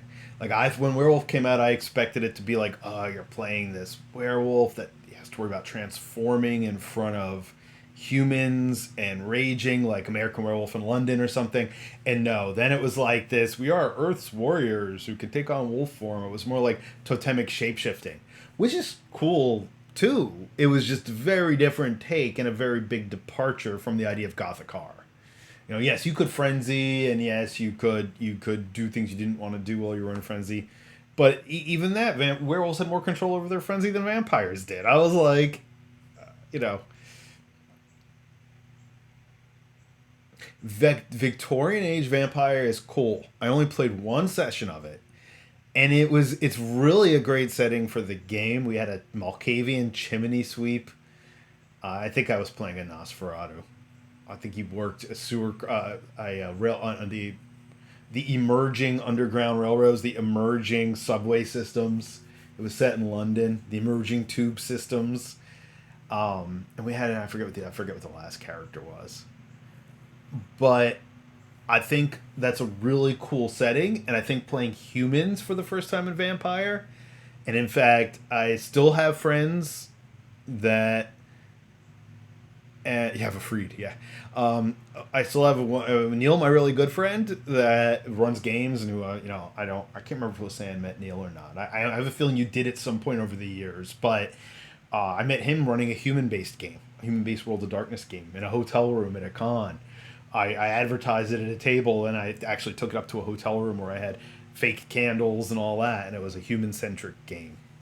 And it was a horror scenario. It was modern, but yeah, Victorian. I've only played it that once. We have the stuff. I mean, Dark Ages naturally because of my obsession with the medieval era is probably my favorite. But I think my favorite to run in is still modern. But Victorian is really cool. I still feel that I have not played that a whole lot, and I would like to. And in fact, we have now kind of a shrunken in person group, at least temporarily. It seems to be condensed. So I don't know. I might bug my partner who is a vampire addict. I might. She had trouble running it with a larger group. When we had 6 people, it was a modernized group with 6 people, and that was really rough. But maybe I'll suggest that she considers a smaller Victorian game now that we have a few less people. Which, again, I don't want people to not play, but at the same time, I'm like, 3 people's real easier, much easier to run games with than 6 to 7. There were nights where at 6 to 7, it was so hard to keep everything going, keep everybody focused, and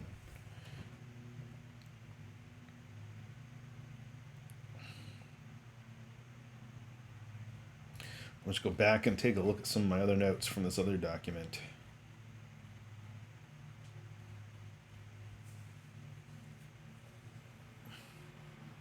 So it's kind of funny that from the previous document, I guess I'll show this. Now that I think I'm going to just save where I'm at with the actual story outline. Because again, I don't necessarily want to give too much away as far as the next step of the plot resolution, because the scenario still has to be played. And as the scenario progresses, I think I'm going to do some of these chats where I talk about how the players are handling it. But I think in this document, I kind of went a little crazy. Jam overdoing it.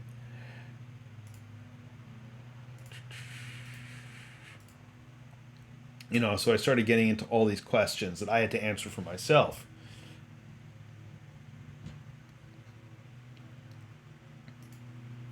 let's put this note in there. This is why I'm reviewing this document, because I did have some impertinent notes.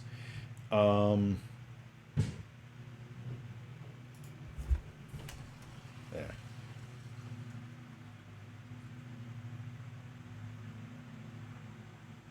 Okay.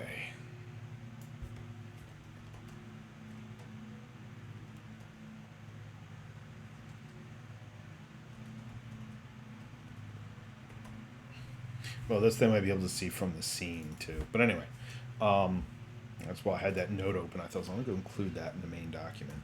So,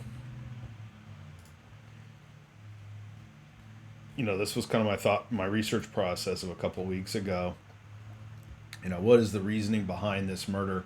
Was this murder of course, I, as the game master, already have the reason behind the murder, but things that the players might be asking themselves when they stumble into it is, who did this? Obviously, what was the reason and motive for doing this? So that's, of course, the opinion of any mystery. And again, back to Wendell's comments in terms of the book that discusses the GURPS book discussing how to construct a mystery. Of course, these are the main things as the mystery creator you need to establish, right? The where, when, who, and why of the murder. Is the gladiator property of a targeted family, or are they a freed gladiator? And I don't think I've fully decided that yet. So this is the opinion in which I can get players involved. Like if the players, I thought about this being a freed gladiator, and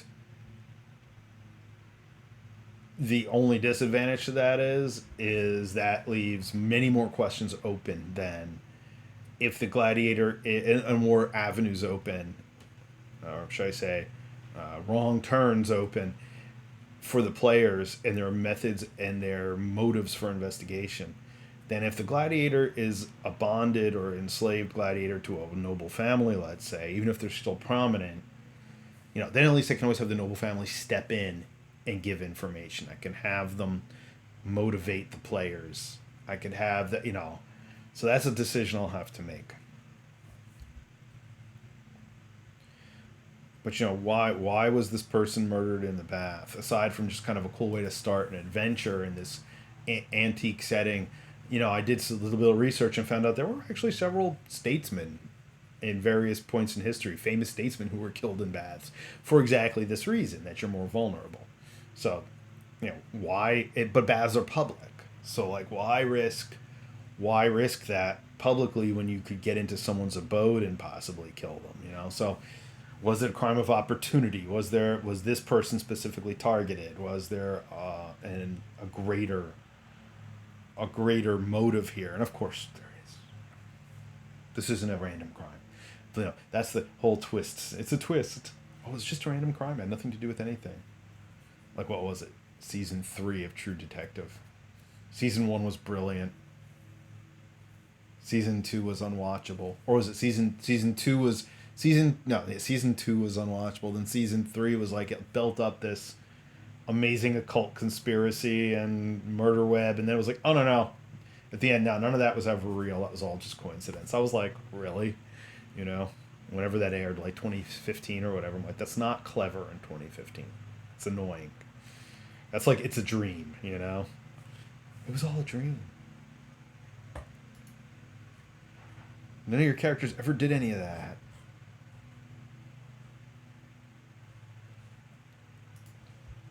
So then I had some other avenues, like go into the gladiators' recent interactions and backgrounds, find some clues indicating the nature or reason of the murder. And I think I'm going to make this much more obvious. So I think I'm going to... Lost. Now, don't even get me started. I started watching... I didn't follow Lost when it was on. I had so many people talking about it, talking about all these mythological references and these plots, and I'm kind of like thinking to myself, this sounds like a game master who's just making stuff up as they go along, which, by the way, is my entire opinion of Abrams. What he does looks really good. It sets up really well. But everything he's done has ended up with, I'm the game master making stuff up as I go along, and I really don't have any clue what's going to happen. And then after the fact, I started watching some episodes of Lost, and I was just like, 4 or 5 episodes in, I'm like, this is not, in my opinion, this is literally never going to go anywhere. And I never finished it. And then, of course, it came out later, like, oh, yeah, no, he just was making it up as he went along. And I'm like, and when you have that much money at your disposal and you can do that kind of creative work and you don't have that end point, I don't know. Bugs me. Then again, I'm not J.J. Abrams, so who knows?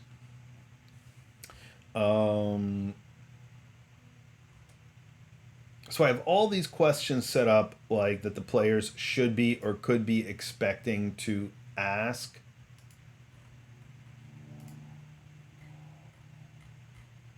Here we go. That'll change things, actually. Could be asked, but I think I'm going to make it much more straightforward. And I think I'm going to go back to what we said, maybe. Hello. Welcome. Nice to meet you.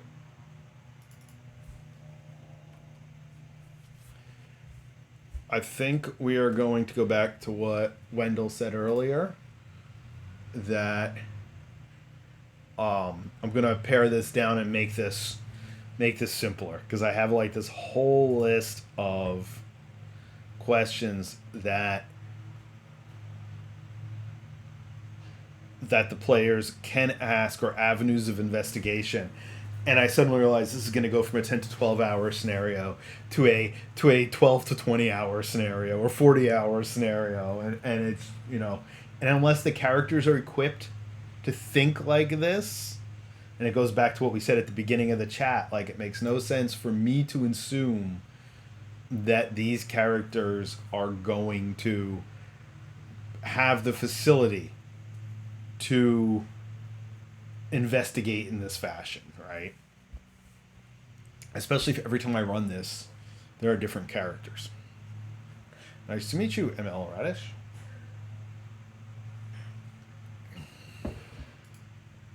Let's see.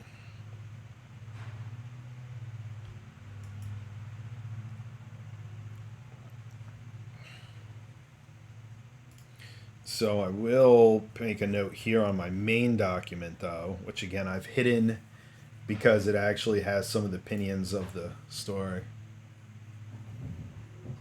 Fringe was, yeah, Fringe, exactly. So I started watching Fringe because everybody was like, it's kind of like X-Files ish, but it's even more abstract.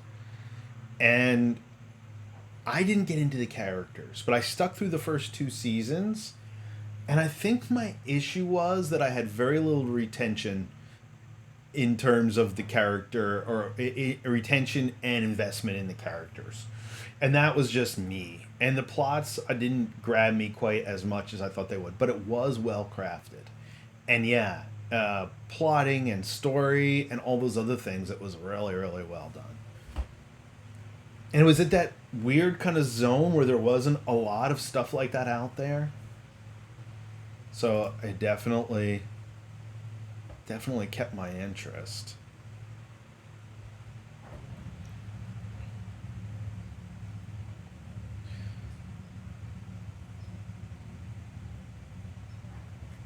So actually, I'm going to put another avenue of investigation here, where they may or may not start to investigate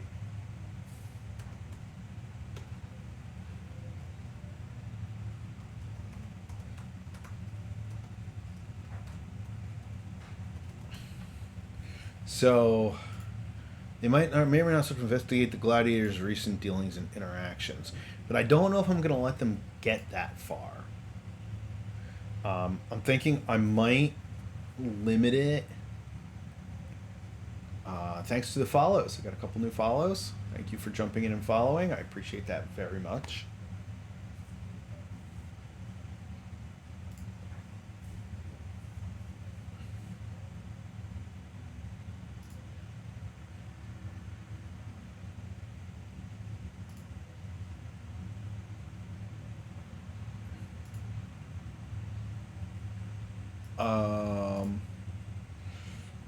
I really appreciate people who I had to check, see if it was a friend of mine who actually said they wanted to come on, but I didn't see a response yet from her. So If it's you, hello. If not, hopefully you'll be able to come in and catch a stream after the fact. Um, yeah, like this whole idea, like, are they going to just go to investigate this person's recent actions? I don't think they're going to have to get that far. And I think I might construct that they don't have to get that far. Because again, this initial scene of investigating this murder is really just like the first layer of the onion, to use the old trope, which I learned from Call of Cthulhu reading it when I was 12 years old. Layers of an onion, what do they mean by that? You know, coming from D&D where it was like, you know, you kill the monster and take its treasure. I was like, wait. So after they kill the sorcerer in the house, there's something else that goes on, you know? Again, to me, that was very formative in how I wrote games and how I established scenarios. But this murder that they discover is just really the... So the character creation session was Sunday. And I have 3 players. And that's now where I'm at with this, as I'm trying to determine... So again, my players are all very eager to play this game, and they're extremely easy, and they will play it because it's the game that I'm running. But I have to keep in mind that that's not always going to be the opinion here, right? So that's why I said I have 2 ways to go about this. I said it early. Maybe you might have not have been on yet, but it was kind of... I don't even know if Lisanne was on yet. I might have just been talking to myself, as I tend to do for about 10 minutes, 15 minutes before people pop up. That there are 2 things that create a motivation here.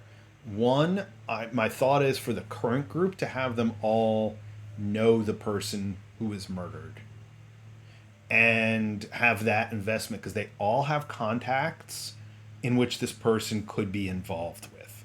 So right there would be a character motivation. The other kind of fail-safe that I have is that they're all working for a particular noble house, and this gladiator was in employ or the property of or fighting for this noble house. And the characters, because of their resources, 2 of them have resources that will directly tie in to this kind of scenario, fact-finding scenario, one of which is divination, which we haven't tested yet. So this will be very interesting to test this new magic, well, untested, not brand new, but untested magic system in a scenario which they could, in theory, find out a whole lot just by talking to spirits or by looking into a fire, or I think she said a mirror is what she's going to use for her divination. And then there's another character who is a rogue / information broker type. And then there is a third character who is probably which I'm not surprised, it's Justin's character, and he comes up with really kind of strange characters. It's a kind of degenerate brewer / tea maker / poison and potion concoctor, who has almost like a traveling sideshow medicine show type of thing going on. But I mean, he makes legitimate things, but his real business is... Hello. Okay, good question. Good to meet you, CCXCZ. This scenario is going to be investigative. So when I first created this scenario, let me go back to the top of the scenario. I broke it down into 40% investigative exploration, 35% social interaction, 25% combat, and I guess now I'll be unapologetically advertising. But the game is actually a game that I'm writing, or that I've written. The core system is written, a lot of the character development stuff is written, and let me just share that.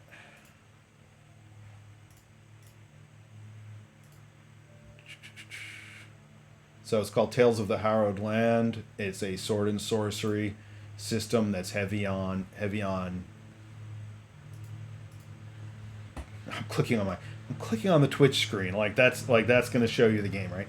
So it's a kind of an emerging dark fantasy sword and sorcery world that is way outside the tropes of medieval Europe. It's actually closer to like a emerging emerging Fertile Crescent culture, or say a re-emerging Fertile Crescent culture, and it's a very, I mean, it's been the feel has been described as, you know, obviously Conan-esque because there's a lot of reference there, but also Michael Moorcock's stuff and a little bit of the politics and the various noble house setups in the cultures have been kind of described as a little Dune-like, which, I mean, these are all implicit references. You know, I'm not hiding it.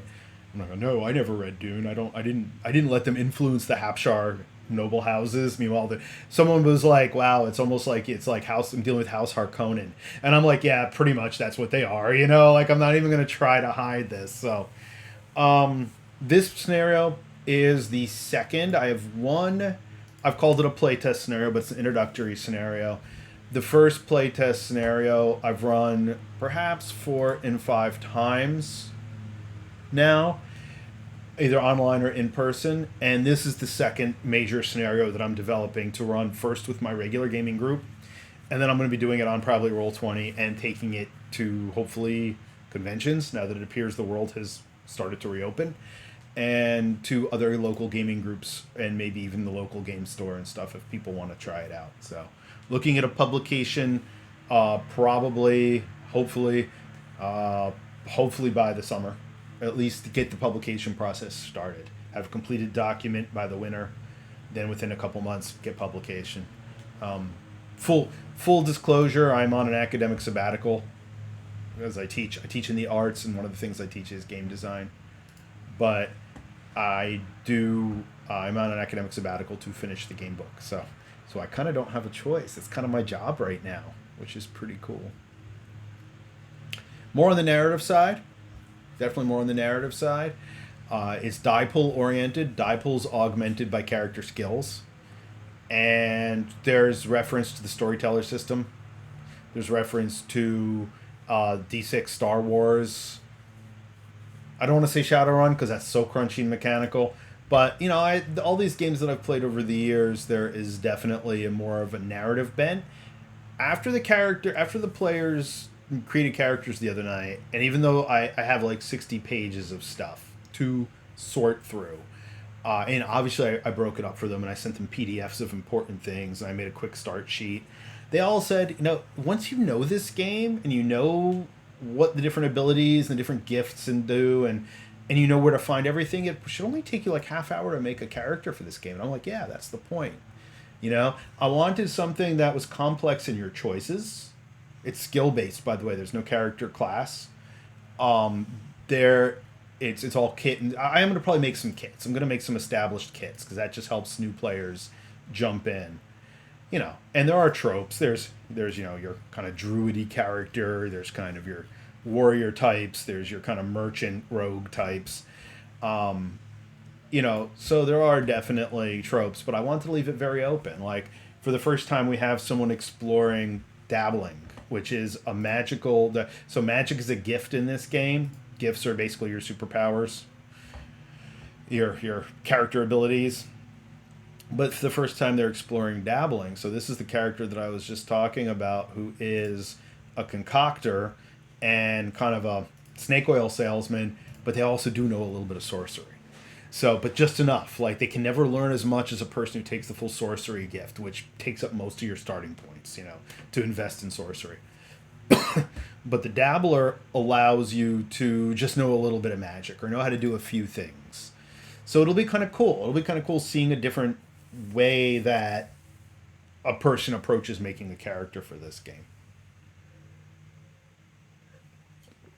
Combat does have a little bit of strategy. It does have a little bit of tactics. There are things like map positioning, but it's not integral, and it's not as much as, let's say, D&D or some of the other games that are out there where the map starts to define the encounter, start to define the play environment. I wanted to avoid that. I wanted to make it somewhat theater of the mind's eye, but also have, like, okay, if your character has an ability that allows you to sweep enemies, you have to know where the enemies are standing to do it. So you'd use a map, and if you want to use miniatures or tokens or whatever. So I wanted it to be simple in solution, but have a lot of options in both character development and play. Well, thanks for asking. It's great to have some new people come on and ask some questions. Some of my regulars have been listening to me drone on about this stuff for months now. Oh yeah, here's my magic document again. Yes, I'm still working on it. By the way, I'm still working on it, but I took a break today to work on scenario. So going back to Wendell, yeah. So the players, two of the players have this innate investigation, and it sounds like I might have to go open up the side gate for some workers. Blake's totally over this game. Blake has been playing this game for 3 years since its first draft of just notes. Okay, I have to take a break. I'm probably gonna continue on in a little bit. Depending if people are here when I come back, I'll continue on.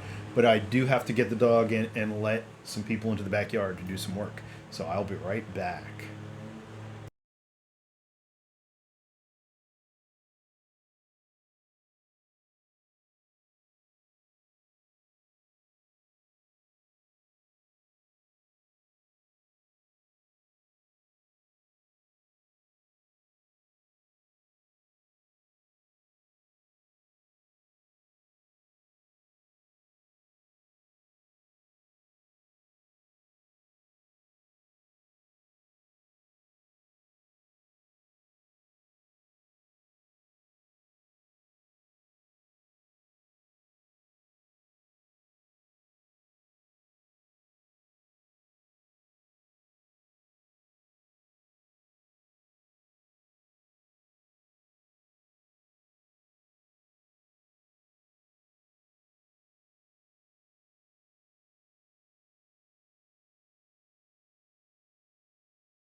All right. That was a process.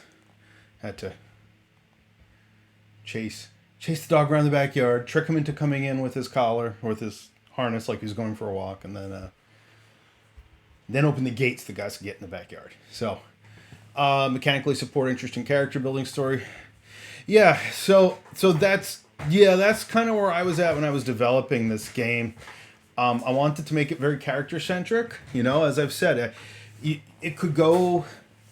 It can go from you could play Conan-ish, high action sword and sorcery. Oh, there's Blake. Yeah, it's Blake. It's the Blake. And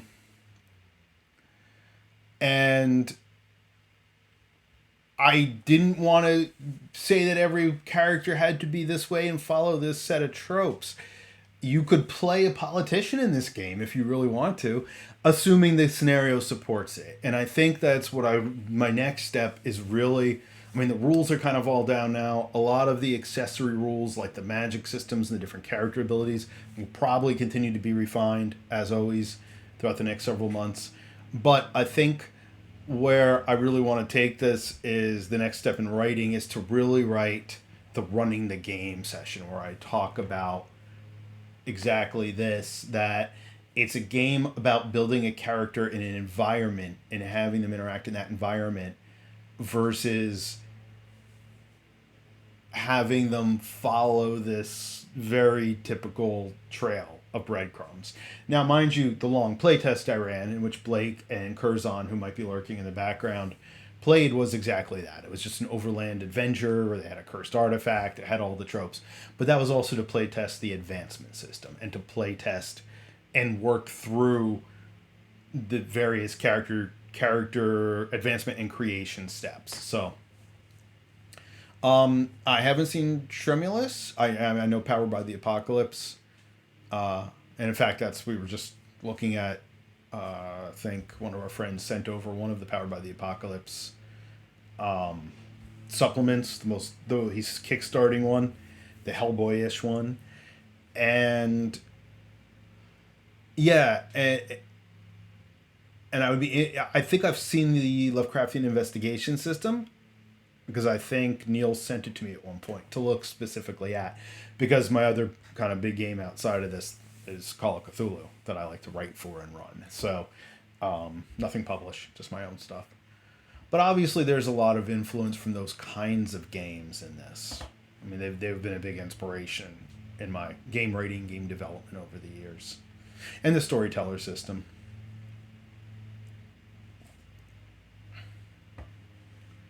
Well, it's interesting because I deal with a lot of gamers who are college aged right now and a little bit older through teaching, and I've had a lot of them say, "Yeah, I'm really not that interested in the Tolkien-esque fantasy type setting anymore. Like I'd like to see something different." And I think that was kind of one of the points, or one of the points I took away from talking to people when I began working on this game in this setting, is I didn't want it to be yet another medieval fantasy game, because there are a lot out there, and there's a lot that give you all shades of however you want your game that's like that to run. Everything from D&D, of course, to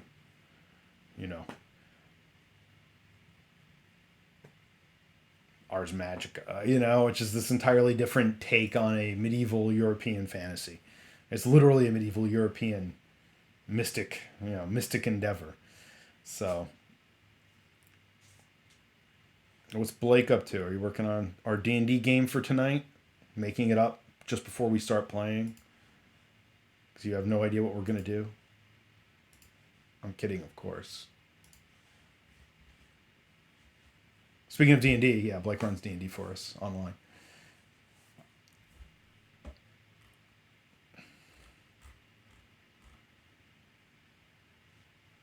Well, definitely stop by the website if you haven't.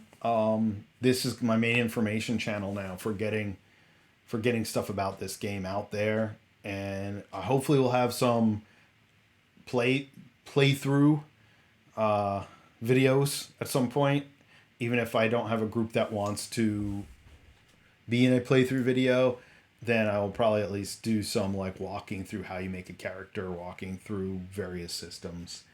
And hopefully I'll get maybe a group to either, and I'm not going to turn this into a streaming channel. I don't have any a live game play streaming channel. I mean, might do a little bit of that just to show people what's up with the game, but I don't intend to turn that into a focus. Well, yeah, that's what you were saying, and like we were saying in the chat last night, and that's what I always joke about is all right, X many pages, then the players only get through like three of them, 3 out of the 20, so it's always good to do a once over and adjust right before the game or the day of the game. In my case, remember what I wrote 2 weeks earlier.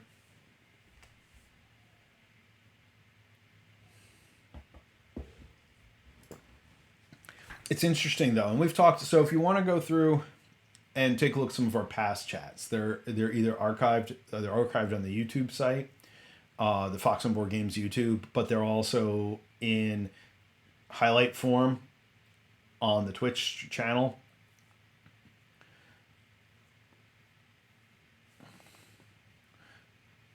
Yeah. Yeah. So, but if you want to see, we've had a lot of talks about exactly all of this, including generic versus non-generic systems. And we've had a lot I've gone through a lot of my process and development. We've had a lot of Wednesday nights. We do a chat I call Tavern Chat, where I throw out a topic. Sometimes it's serious, sometimes it's ridiculous, and people come on and talk about it on the chat and share their experiences. Last night was the GM overdoing it.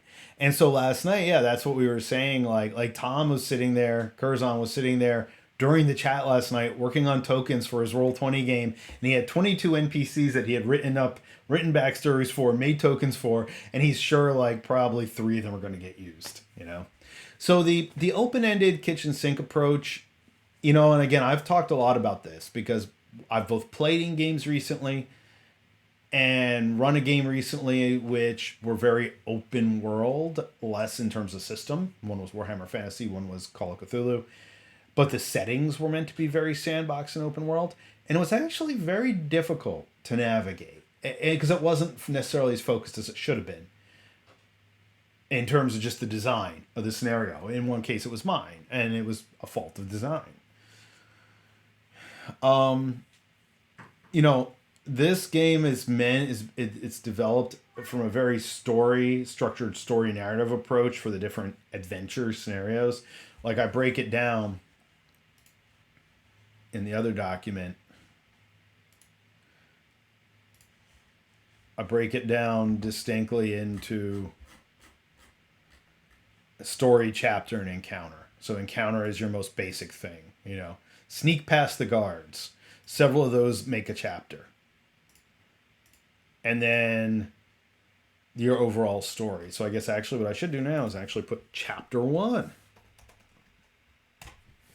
And in the game, it actually functions specifically. Like you get a certain number of advancement points for completing an encounter.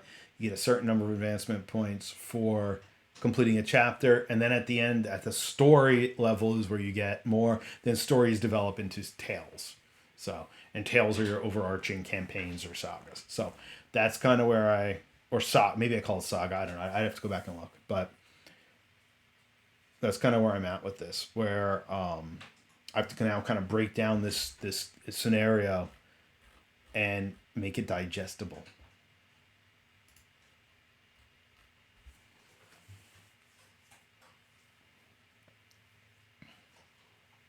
Yeah, and I think narrative games definitely work best. I've even said recently, like, I even think Call of Cthulhu, the games that I have played in and run that I think are the best are very focused in terms of a specific setting, genre, story resolution. I've tried to run it in a kind of open campaign format of connected adventures and stories and mysteries, and it's not the same. And I think it works so much better if you say, all right, there's this environment your characters are in, this genre, everything from like with the Old West game I ran to 1979 beach party slasher type setting with Call of Cthulhu. The very focused settings and very focused narratives, I think, really helped the players access it. It helped me control the story and get a coherent story out of it. A game that people enjoyed playing, because I know a couple points throughout the Western game, the Dark Darker Trails game, which I left more open. I could tell players were definitely getting a little bit, diffused, and they weren't necessarily enjoying it as much as they could because they were trying to piece stuff together. So.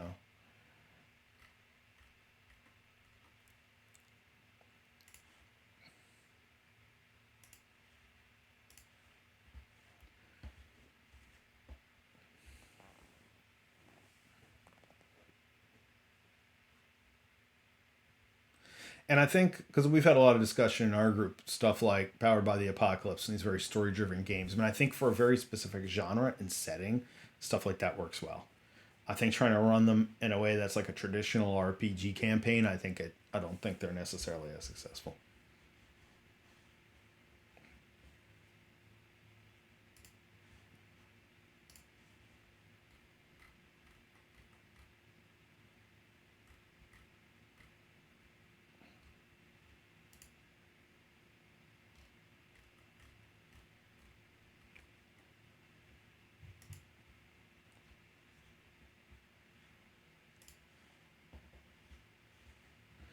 All right. I think I'm going to start the wrap up process of today's stream. Thanks a lot for everybody tuning in and chatting. It's been great. Someone came on at one point and said, when I log in, and especially if I'm working on a game at the same time, like just bouncing ideas that are off another writer, another game master, another player is great. And I said, yeah, that's why I do this. Part of why I do this. All right, Blake, I'll see you later. Literally, see you later. Tonight. We're starting at 10 o'clock, right?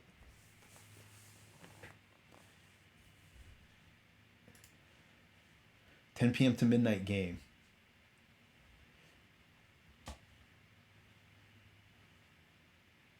Nothing else is happening at 10 o'clock that anyone in our group is interested in.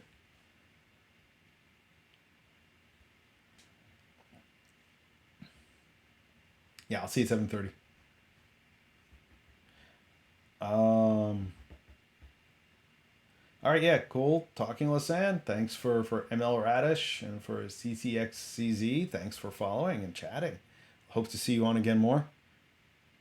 Yeah, Blake's a Critical Role addict. We have to hard stop at 10 so we can jump onto Critical Role, which is cool. Like I said, I don't watch it because I don't enjoy watching other people do stuff. Yeah, I'll see you later, Wendell. But it's kind of cool because it's brought this to a point that it's a thing. And let's face it, I probably wouldn't be sitting here with this audience chatting of people if D&D hadn't become more of a thing. All right, so I'll do my usual speech. Yeah, absolutely. So that's when I talk about. Yeah, no, and COC is a fixed world. Really, it's a fixed world. It's a fixed tone, and while I have at least personally adjusted quite a few encounters so that there is more player one survivability, two player input into the environment. It is a thing. Call of Cthulhu is a thing, and that's one thing I realized during the last game session. Some of my players had problems with is that they realized, okay, no matter what we do, Call of Cthulhu generally kind of starts to end up the same way. And I think because it's its own genre, it's, you either invest in that genre or you don't. Whereas in terms of that, what you're saying as far as genre tone agreement, I mean, I've really become a believer in the session zero. Even with my regular group that I've now been playing with for 3 years, mostly D&D and a few other games, when we sat down to make characters for this the other night, I clearly laid out what they could expect for the game.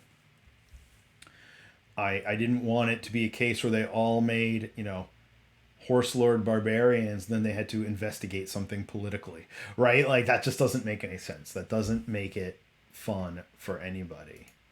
So I definitely agree with you. And it's funny because I joke around with whenever I come on one of the streams, especially the Wednesday night stream where we discuss problems in gaming or hot topics in gaming or just styles of gaming.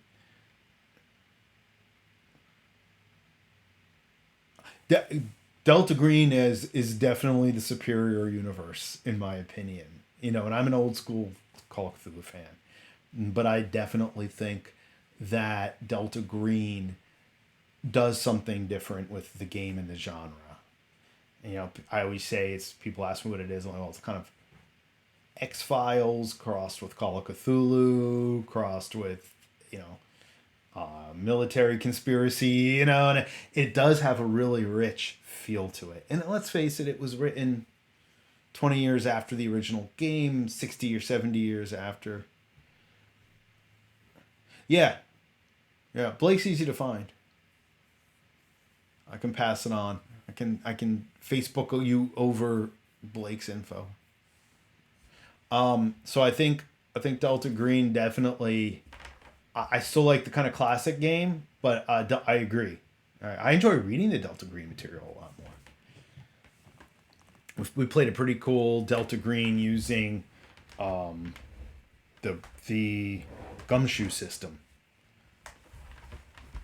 2 years ago, last year, 2 years ago. We all played field operatives in Vietnam, either a military operative or a CIA operative or something like that. It was interesting.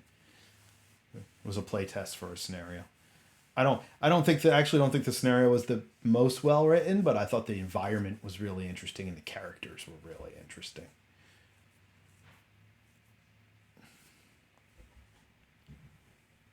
Well, I may or may not do a little pop up stream tomorrow afternoon. I'll see how the rest of the day goes. Next scheduled stream is Monday at 2 p.m. I have a bunch of streams to go back through for new viewers if they want to go back and watch them. Yeah, Gumshoe is different. So Gumshoe works really well if the characters have very specific roles. They do really well. Like we joked around, playing a Star Trek away team in Gumshoe would be great.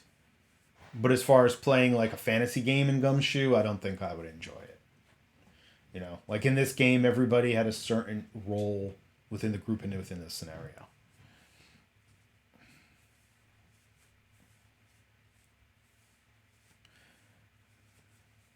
All right, so from the Tomes, Twitch TV, from the Tomes, search Fox and Board Games for YouTube. Foxandboardgames.com is where all the information for this game I've been working on, Tales of the Hallowed Land, is at. Twitter and Facebook at Fox and Board Games. Super big thanks to everybody who subscribed today and or who followed today. Subscriptions are free if you have Prime until the end of September. I really appreciate everyone tuning in and the support. Keeps me going, keeps this going, keeps my game design stuff going. And I think unfortunately now I must depart. Well, it was really great to meet you. Really great to meet the few new people who came on today and who followed. Thanks for your input. Thanks for the talk. Feel free to send me a private message through Twitch if you want to continue to discuss any more. And yeah, see you around. Hopefully, we'll see you soon. I'll be doing play tests of this online in the next couple months, so hopefully, I'll see some of you there. Have a good one.